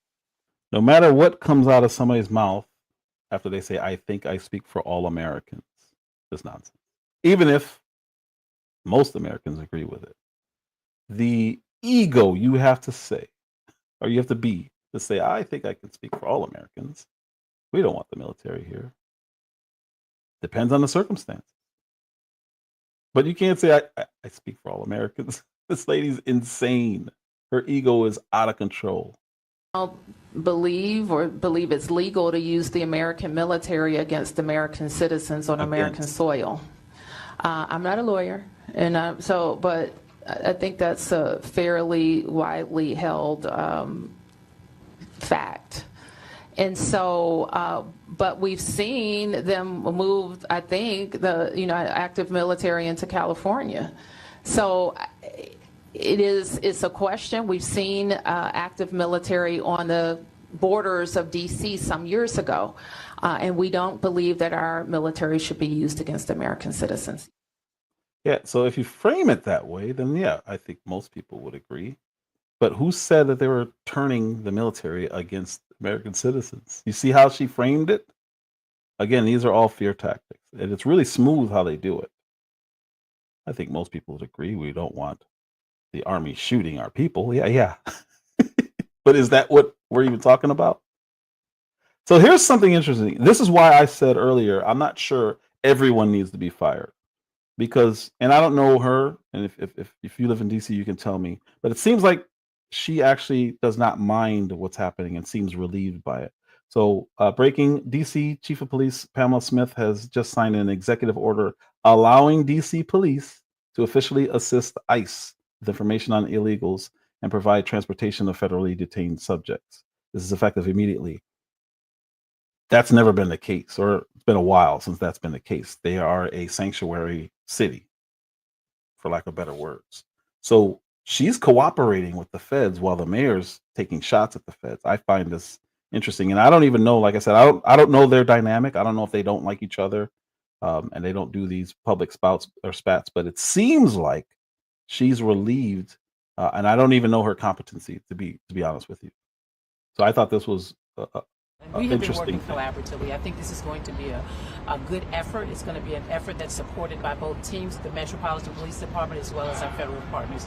As you know, we work daily with them. What we've done at this point is we have provided the team, the administrator, with a strategic plan on how we will provide resources around our city. I think it's something that is doable. We know that we have to get illegal guns off of our street, and if we have this influx or enhanced presence, it's going to make our city even better. Chief, what's your role in all this?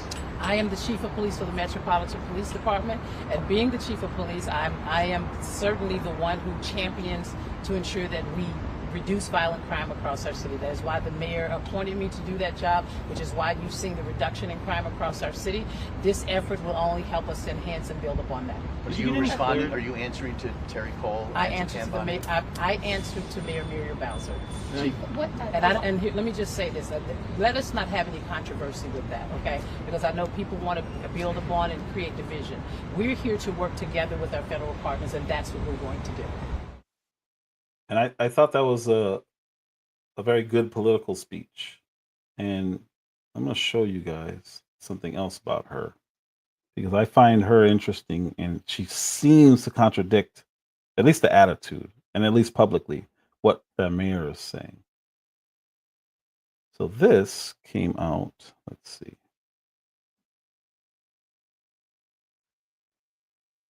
This, I'll make it a little bit bigger. This is a Washington Times article, and it says, DC police chief praises Trump. I thought that was interesting. Over rounding up suspects as feds arrests pass 100 arrests. I thought that was very interesting. That is not what that mayor has been talking about. Stop playing. What is this?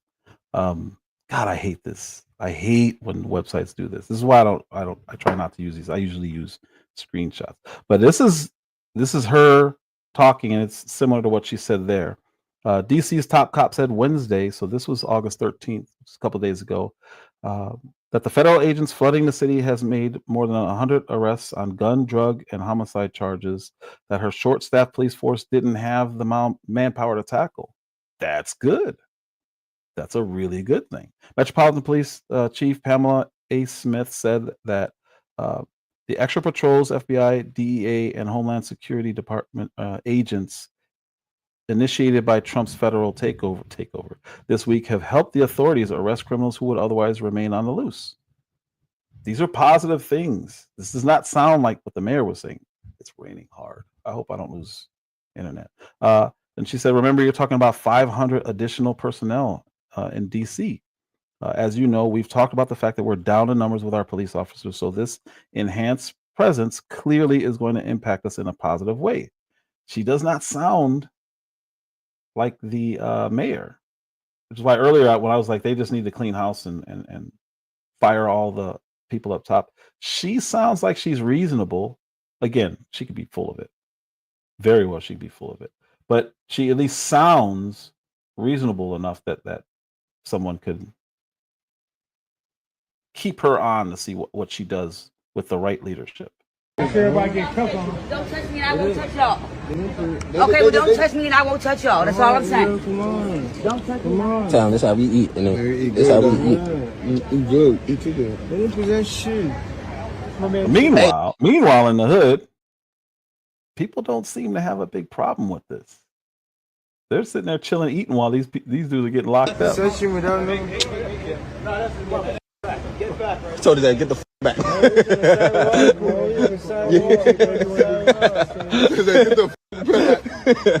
He the only cool one, y'all. He want all chill mode, man. Sunday night. Yeah, man. Football. Y'all watch the football game? This is the only football game that I'm playing, bro. It's quiet as f in my neighborhood. I've lived around here for years, and it ain't been this quiet in forever. Y'all like, oh, the police ain't doing nothing. They just standing around doing nothing. What you expect them to do? I didn't want Trump to come to this city, but now he's here. Y'all the reason. Y'all just gave him a reason. I don't like that fool, but I ain't mad at this. I haven't heard gunshots in like 4 or 5 days, and I usually hear them every night. The cops are all over this city, and if you don't see them doing anything, you know why? It's because the fools have gone into hiding. The minute that they leave and get off these streets, oh, the niggas coming back out again. And I don't know where you guys are from, but where I'm from, anytime there was a big unaliving in the neighborhood, that's the safest time. And that like people would literally throw block parties, not because someone was unalive, but we knew that the presence of police were going to be out, and it was safer. This is how it's always been. So any time there was an unaliving, police presence grew, and more people came outside in the neighborhood, and that just always happened. And it would happen, every couple of weeks, where something happens, and all of a sudden you see people on the front porch chilling, working on cars. Everybody's just outside, and it's like, oh yeah, I forgot that person got RIP. But that's not how it's supposed to be. That's not normal. We thought that was normal. Like, I remember this dude, unalived. He was a police officer, but he lived in our neighborhood, and he shot this guy, and he wasn't unalive, but he was paralyzed for life. He's still in a wheelchair. They retaliated on that officer and unalived his son, and it was in our gangway. In Chicago, we have a thing called gangways, where in between apartments or houses, there's like just a concrete run from the street to the alley. That's another thing. A lot of places don't have alleys. Alleyways were behind, so a lot of places like New York, I hate it. DC, I think, does it too. They put all their trash out front. We have to do it here, but it's not as unattractive here when we do it here, because it's a nice neighborhood. But people would put all their trash out front, and then they would pick up all the trash in the front. In Chicago, we had alleys, so it kind of hid that appearance. It was horrible, horrible. But there was a strip between every building, pretty much, depending on where you live, between the alley and the street, where you can walk through and run through. And that's where, if you're running from the police, that's the way to get away from them. Run through gangways, through the alley, through another gangway, through another alley, and before you know it, they're clear. But when that officer's son got unalived, it was clear for almost a month,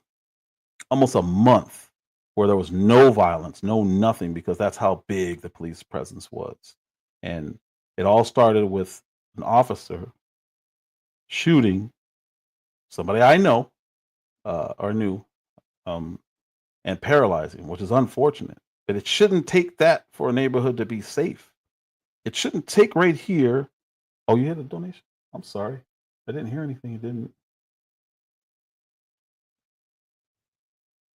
Appreciate it, sir. Appreciate it. Thank you so much, Free Jade. I appreciate you, man. Thank you. Thank you so much. Thank you so much. I appreciate that. Yeah, that's amazing. Thank you, man. I do. I really genuinely appreciate that. So what she's saying is what every neighborhood knows. Well, not every neighborhood, but depending on where you grew up, if it was a violent area, and where I grew up was pretty rough.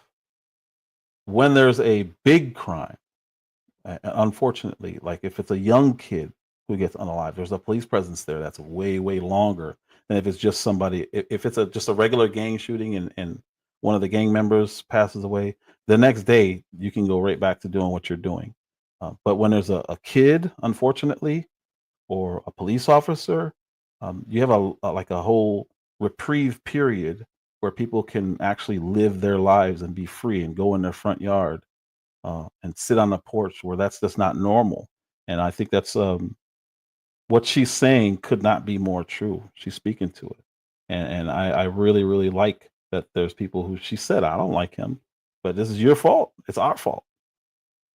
And that's just how it's going to be. And until more people have her attitude and take responsibility, these dudes, these kids are going to be getting away with this stuff. Well, I'm going to enjoy the peace while I can, because I'm not out here breaking the law. Y'all been in the street murdering kids. Y'all been in the street murdering innocent people. We gave the man a chance to do something, and the chief of police. Neither one of them did anything. Y'all want the cops to put on a show, so y'all had something to put on social media. But y'all put them YNs on social media all the time. Are you from the area of DC? Or are you a tourist? Born and raised. So you're born and raised in DC. Are you here are you working in the area or just tourist right now? Not far from here. Where do you, And Free J, appreciate you. Free J is the stream sponsor today. I genuinely appreciate you. But this lady lives in DC. She's from DC. You don't have to tell me, but where do you work? I work at a law firm. So you're an attorney? No, but I assist. Oh, cool. So what are your thoughts? Today we're talking about DC crime rates. Is it safe to live in DC? Do you agree with President Trump federalizing for 30 days to sort of stamp down on crime? What are your thoughts? I agree with it. I was born and raised in the district, and I've never seen the things that I see today with children as young as 3 years old being shot. I mean, where does that happen? I think it's a bad idea to fear what this president is doing. I mean, he actually lives in the city now. I mean, come on. He would be foolish, I think, to ignore things like that. A child 3 years old being shot, or people being shot on the bus. I mean, that happened in upper Northwest Washington, D.C. So, I mean, yeah, I think I People agree. in upper Northwest and like the areas, because it's hard finding actual DC residents here in this area. It's mostly like bureaucrats and whatnot. It's not the real DC people. Do they generally support this? Do they feel like they want crime to be under control, or are they against it? I do. I believe that most people that live here, that work hard every day and have families, they want the crime rate to be brought under control. They want the situation of, like I said, children being shot, seniors being assaulted. They want that under control. And I believe that this is the best thing that has happened to this city in a very, very long time, for the president to take control and, of the police, of the crime. I think it's a great idea. I really, really do. And you're not hearing this side on the regular news anymore. You have to go to social media to see this stuff.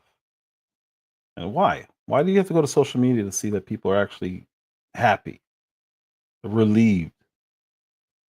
And why does it take people, babies and teenagers getting beat up or unalived for them to do anything?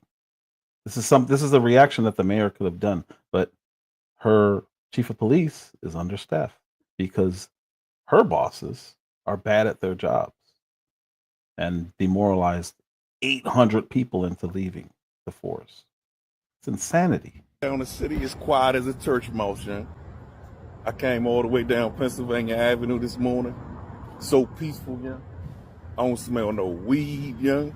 I don't see no homeless people. I mean, I came all the way through the southeast side, all the way down here. You see now I'm at the White House, young man. It's quiet, young. It's a shame that it takes somebody to have to sit in your classroom in order for you to be in order, yeah? Because that's what it feels like, yeah? You gotta be... You people from Maryland, especially DC and Baltimore, you guys have your own... like I said, you have your own sound. It's really interesting to listen to. But I guess you could say that about people from everywhere, so... It's just funny listening to you guys talk. Babysitter to do your job, yeah? Stuff been out of control for years. You got to do better, yeah? You got to do better, yeah? And mainly, young, you got the problems. It's us, man. It's always us giving everybody a bad name, yeah? We'll see how long this lasts, yeah? How many murders was it last night? How many carjackings was it last night? Talk to me. And y'all keep on posting all these data numbers and things of that nature that y'all see everybody else reposting. The stuff that came from the Metropolitan Police Department and the mayor, yeah? Let me tell you something, yeah? Let me tell you something. You can't be that stupid. You can't be, man. Who enters that information to get that data analysis, yeah? People do. You can enter whatever numbers you want to make whatever report show what, but you can't hide the crime, young. You can't do it. Let me give you something to break it down to you for those that don't understand. I retired from UPS, right? So what they used to do to play with the numbers or whatever, we have mission packages. You'll have drivers over the hours. They'd go in and enter the information and the report would show whatever they needed to show to keep their bonus that week. for their bosses not to fire their ass. So stop believing that stuff. I don't. To this point, because KMC said, I see it at some point. The news will try to hire influencers to report the news. They already are, and that's why I did that. I did a live on influencers, that whole Ray J one. There, and it's not just that kind of agenda that they push, but there are a large group of influencers now who are pushing they're trying to sway opinions on the, how can I say this without getting in trouble? The Israeli-Gaza conflict. They're trying to sway a narrative on it because it's becoming less and less popular. And I mean, to the point where most people now are against what Israel's doing to the Palestinians. They've started hiring influencers to peddle this message. It's really interesting to watch because I'm watching it. I'm like, what's going on, writers? And I'm like, this is different. Why are these people all of a sudden trying to be political? Well, they used to use Hollywood as their arm to spread information, but influencers are now doing it. And it's like, oh, I see. They're the ones who are going after Tucker Carlson and Candace Owens and anyone. Dave Smith is another one. Anyone who speaks and tries to call out what they think are travesties in that conflict are being attacked and being called anti this, anti that. And it's really, I'm watching it because I can see that it's a tactic and it is very intentional. I'm just watching to see where they go with it. This is some Mockingbird stuff, and I may do a live on that because that was Operation Mockingbird was I may do a live on that.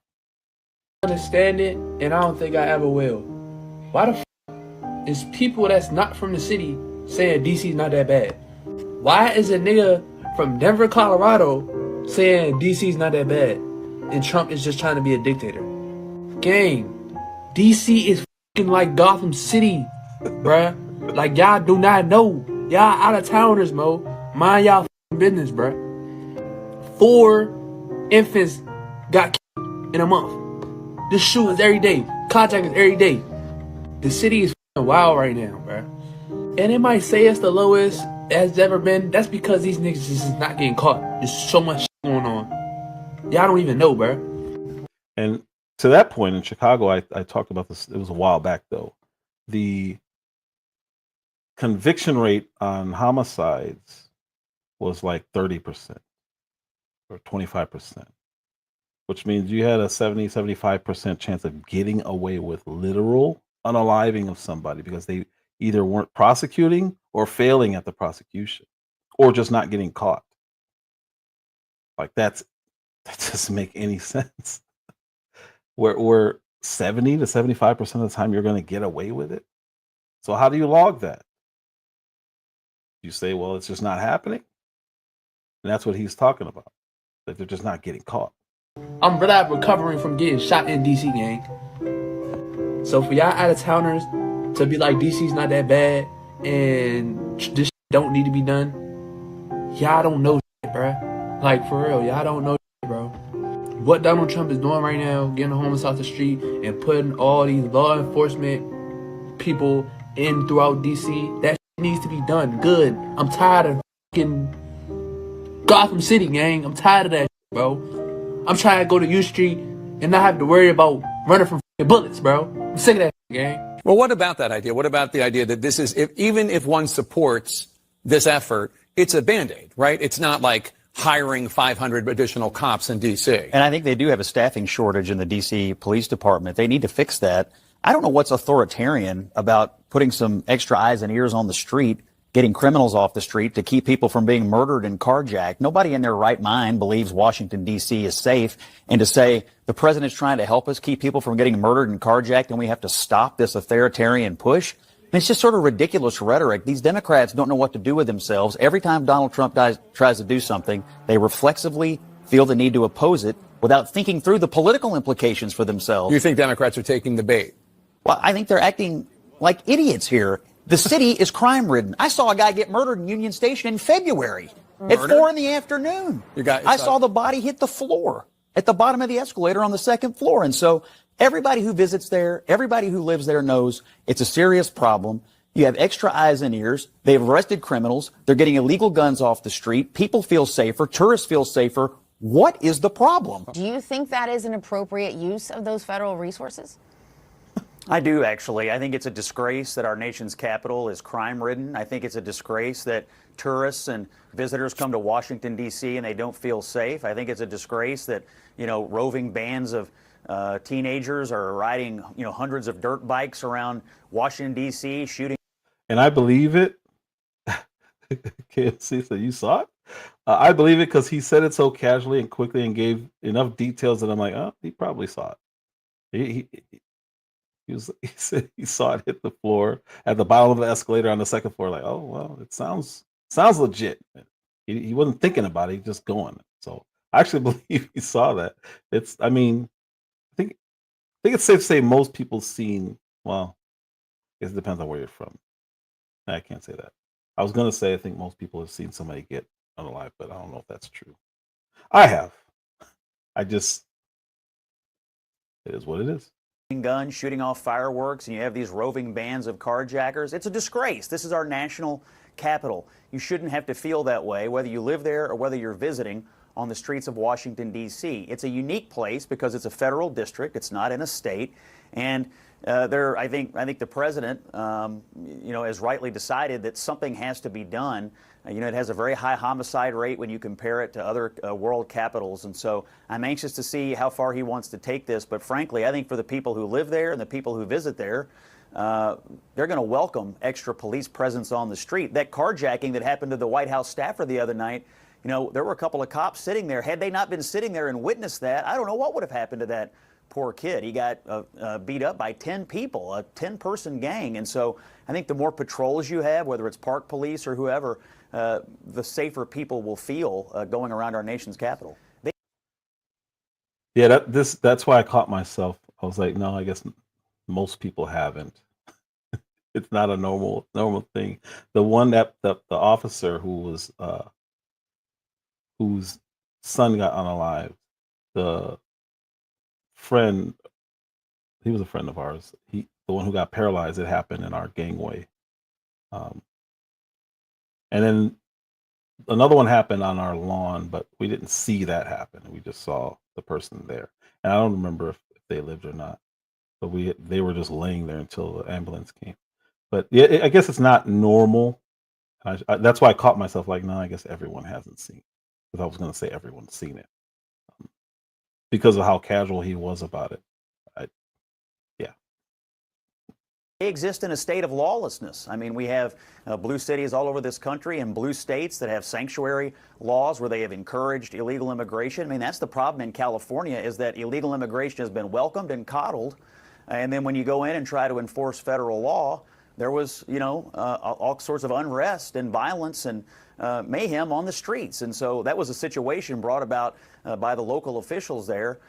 Trying to resist, I think, the enforcement of federal immigration law. In Washington, D.C., everybody who lives there and everybody who visits there on a regular basis knows it's not safe. It is not safe. And there's even discussion in the ranks of the police department there. I think one guy's been put on suspension because they've been downplaying the crime statistics there to try to give people a false sense of security. So I don't think this is political.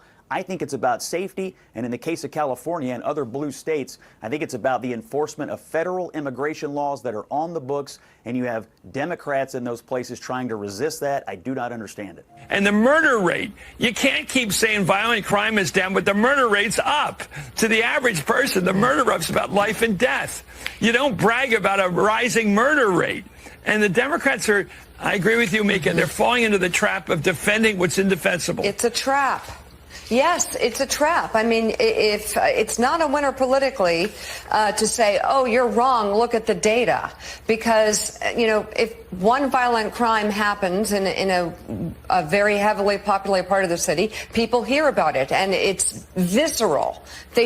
And it's what's crazy about this is if Trump didn't have an issue with crime, they would be screaming about crime. No matter what that man says or does, they are against it. And even when it's detrimental to their own political interests. Like, there's nobody in their right mind should have been defending men punching women in the face in the Olympics. But because Trump said he does not want men and women's sports and boys and girls sports, they literally were defending an obvious man punching women in the face.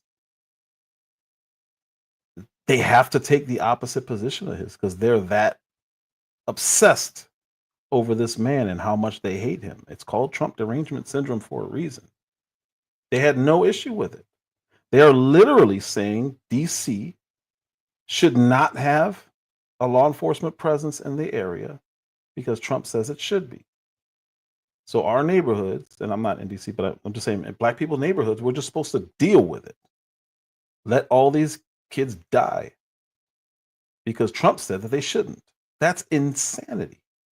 It's wild.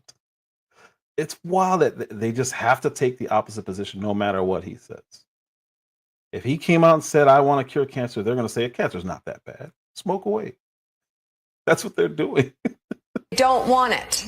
And they'll gravitate to the person who appears to be doing something about it. Wednesday was the first full day with the feds helping safeguard Washington, D.C.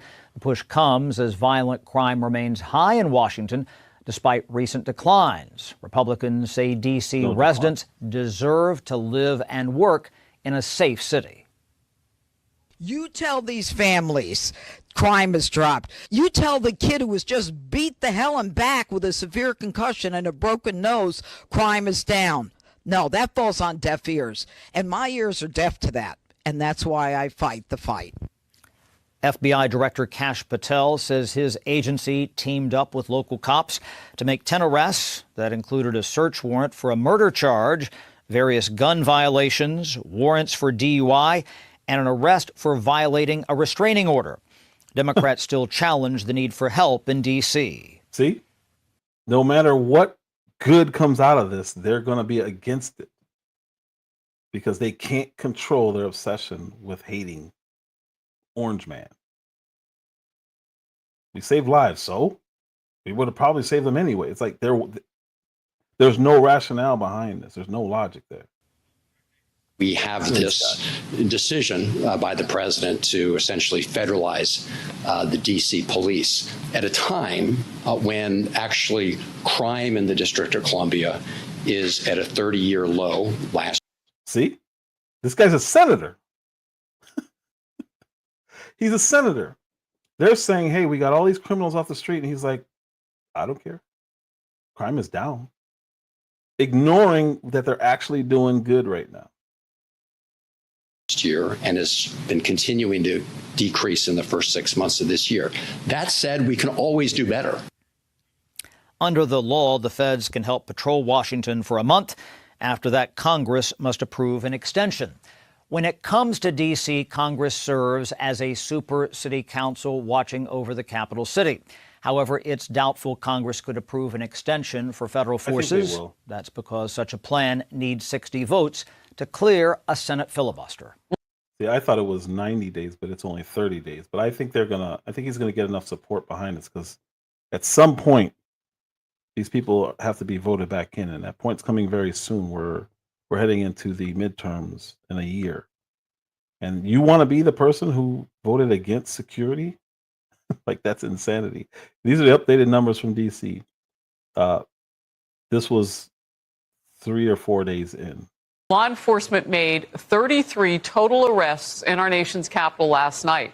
15 of the 33 are illegal aliens, including arrests for murder, rape, assault, and a juvenile carrying a pistol without a license. We're told 20 multi-agency teams were deployed throughout all 7 districts in D.C. to promote public safety and arrest violent offenders. There were more than 1,750 participants in last night's operations. So these are some of the kids that you've been hearing about. Oh, I can't go in closer. It has the ages. All of them are teenagers or below. Some of them, like, I don't know if you guys can see. Dang it, I thought it would be bigger than this. My apologies. But there are little kids on here. 2 of them in particular. One of them, I believe, was 5. And it's the one with the braids over here in the second row, third to the right. I think it's third to the right on your screen. But this was 2024. That's all the teens that were shot. That's just shooting, but that's them. 2025, so far, is this, which is about half the amount of the other one. So when you say crime is down and we're halfway through the year, and half of the amount of kids were unalived this year as were last year, those numbers don't add up. But again, these are all teen and down of young people that were unalived. So the more they say, well, crime's down, does it really matter if the same amount of kids are being unalived? Like, I just don't get it. Absolutely, KMC, it's almost always young men. Almost always. That's what our boys are dealing with in the streets while suffering from bad education, if they can get it at all. One parent, if that. This is what they have to live with. Now, how do you expect to thrive in this? You have to be different. I'm different. I knew I can't do this, but not everybody realizes, not everybody even thinks about it as being wrong. That's just how it is. I mean, I'm telling you, I had to unlearn a lot of stuff because I just thought, oh, that's how it is. We're supposed to fight. This guy stared at me for more than half a second. It's not normal, but people have to see and experience other things to understand what's normal and what's not normal. But if you're stuck in an environment and you can't ever get out, normal becomes what they're dealing with. Why would you leave? And I had so many people. Why are you moving? I'm going to school. School? For what? I'm an artist. I want to draw. I'm going to California. I want to work for DreamWorks Animation. I already went there. I already had an interview. They told me as soon as I finished school, I got an opportunity. Oh, cool. So you're gonna move back when you're done? Like they can't even wrap their mind around why someone would leave. This is home. Why would you ever? Ain't your family here? Yeah, most of them. Yeah. How often are you gonna be able to come back and visit? I don't know, but that's not my focus. They're so focused on this is home. I know people, or knew. I don't know them anymore, but I knew people who had never even been to the north side of Chicago. They lived their entire lives in Chicago. Up to that point, we were 20-ish. Why would I go there? My immediate family, we started traveling. We started going to Florida, Disney World. We're gonna just drive, go see something different. Go up to Wisconsin Dells. Like there was places we just wanted to see. Why not? There's a place in Illinois called Starved Rock. We're gonna go down there for what? There's nothing but trees. Yeah, there's waterfalls. It's really nice. Why would you want to go there? They have no desire to see something different, and they can't even grasp why anyone would want to. But you still got to come back here. That's how they always saw it. And it's not good. It's a dangerous mindset, because if you don't know that you're living in an abnormal situation, how can you compare it to what is normal? They really think what they see on TV is just made up. It's fake. That's the movie stuff. No, it's not. It really isn't. I've been to Florida several times. We drove, been through several states. I've been to most states in this country. I've been out of the country.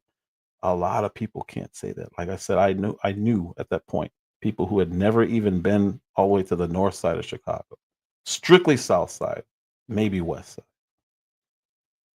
How you grow up somewhere 20 years and never even been to part of that city? It's just, there's a mindset. And they don't care. I won't say they don't care, but they don't see that this number of kids, can't get to it. Dang it. Play a little bit. This number of kids, dang, I can't go back to 2024. Sorry. But it's an important point that I want to make.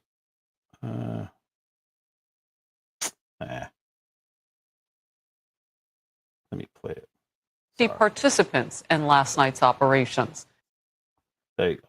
they don't have a problem, and they may have a problem with it, but they don't see that when you say crime is down and and people are looking at all these, it's only black kids. You're looking at all these little black kids, mostly boys. They don't see the issue with this because but that's how it always is. You should have seen 2023. That's the kind of thing they'll say, and it's like, all right.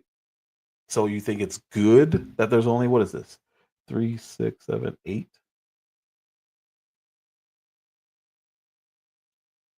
Sorry, I'm counting.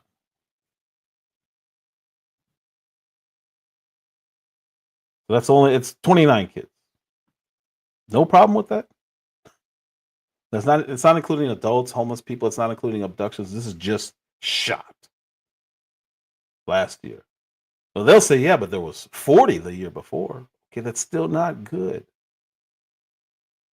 And this is the mindset but it's better. It's decreasing. You see this old white senator up there saying it's decreasing. We don't need more police. Well, is your kid on this list? Is anyone from anywhere you've ever been on this list? No. Okay, then what are you talking about? I don't want to hear you. I don't want anything to do with what you're saying. It's still essentially 30 kids. And you're trying to keep police out of their neighborhood? Why? What's your motivation? I don't like that. I really, and I'm not you'll never hear me talk about race unless I'm talking about what happened when I grew up. And that I could do a whole live on that. The racism that I experienced in that city of Chicago. I've told some stories. Incredible. I don't go there because I've seen what it really looks like. So when somebody says, oh, they pulled me over because I'm racist, oh, okay, whatever. I know that person's never experienced real racism, so I dismiss it. But when I see all these white liberals and white senators saying that they don't want police in the area where this many teenagers and below were shot, single-digit ages, there's 2 or 3 of them on here. You don't see a problem with that to the point where you're just mad at Trump, so you don't want to secure this city. Something's wrong with you. And I have to look at race. I don't know why else would somebody say that that's not a big deal? Why would they do that? That's a lot of kids. Especially that one with the braids right there, that little baby right there. 5 years old, 5 or 7, I can't read it. I wish I would have. I thought that it was going to be clearer than that. Like we could see the actual age. So I was going to go through those. But that's a baby. Do you not have kids in your household? See them say, yeah, but it's decreased. The crime has decreased dramatically. Okay. Well, I still see 30 kids.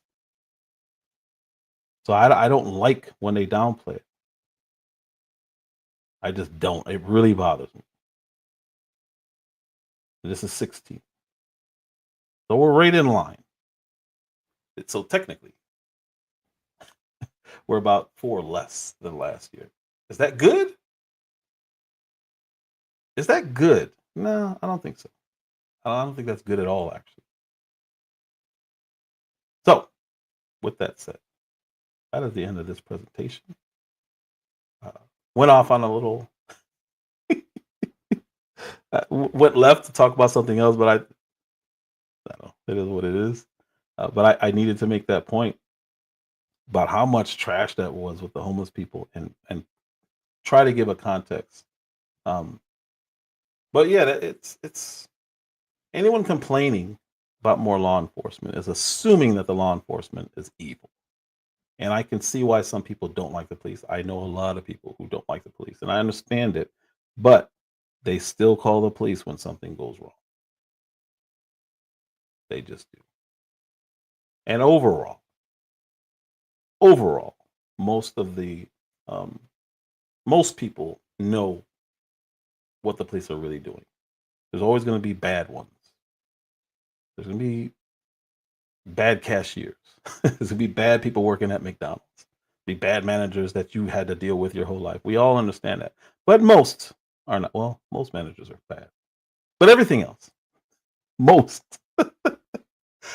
are pretty good at what they do, and they're honest, and they're not trying to hurt or steal or do the things that the bad ones do. You can't lump them all together. So I don't like, especially when politicians do it. It doesn't make sense to me. What are you doing? You don't even believe that. I'm O Speaks. Please share this live. Don't forget to hit like before we leave. Lou Jenkins, Miss Kiss My Cheeks, Miss Phoenix, thank you guys all for coming in here. I appreciate you all. Free J, thank you so much. Stream sponsor Free J. G Will, thank you as always. Writers, thanks for coming in. Thanks for stopping in. Is that everybody? Miss Mika was in here. Uncle L, as always. Uncle L's. He may be the biggest supporter financially. He may be my biggest supporter. Always, always, always, always, always very, very generous. I appreciate that man so much. Very, very cool dude too. Always cool. Always. I said Phoenix. I said Miss Mika. I believe that's was Miss Just J in here? Miss Just J was in here. Thank you, thank you. That is everyone. I appreciate you all so much. And hopefully you enjoy. Oh, John Thompson. That's another one. He may be right there with Uncle L. Yeah. Either way, I appreciate it all. Miss Arabia was in here at the very beginning. But yeah, I genuinely thank you all for coming. Share this with people who would disagree. Share this with people who would agree. You don't have to put it on your community wall. If you know a hard liberal, you see him on Facebook arguing, share it with him. Say, hey, this guy wants to talk to you. I don't want to argue. I don't want to debate. I just want to talk to them and see why they feel the way they feel. Because I think I may be able to provide some context. And whether I can or not, I'm not trying to persuade them, but I think I can help people understand. That's all I'm here for. Try to help people understand, why is the news doing this? What is really going on in DC? Is it really fascist? If you look at all my lives, that's what I'm trying to do. All of them. We've been talking about a religion, not necessarily religion, but faith conversation for a very long time. I think we're gonna do that. We've been talking about that for a very long time. But he kind of went away from Sunday service, so I will be. We've talked about it. We'll put it that way. That's not something that's out of question. That's gonna be whether it's on that or whether it's on hip hop. I didn't know he was as big of a hip hop head as he is. So there's a lot of things that we have in common that we may talk about and do something with. But anyway, again, I appreciate you all once again. Thank you so much. I am O Speaks. Share, like,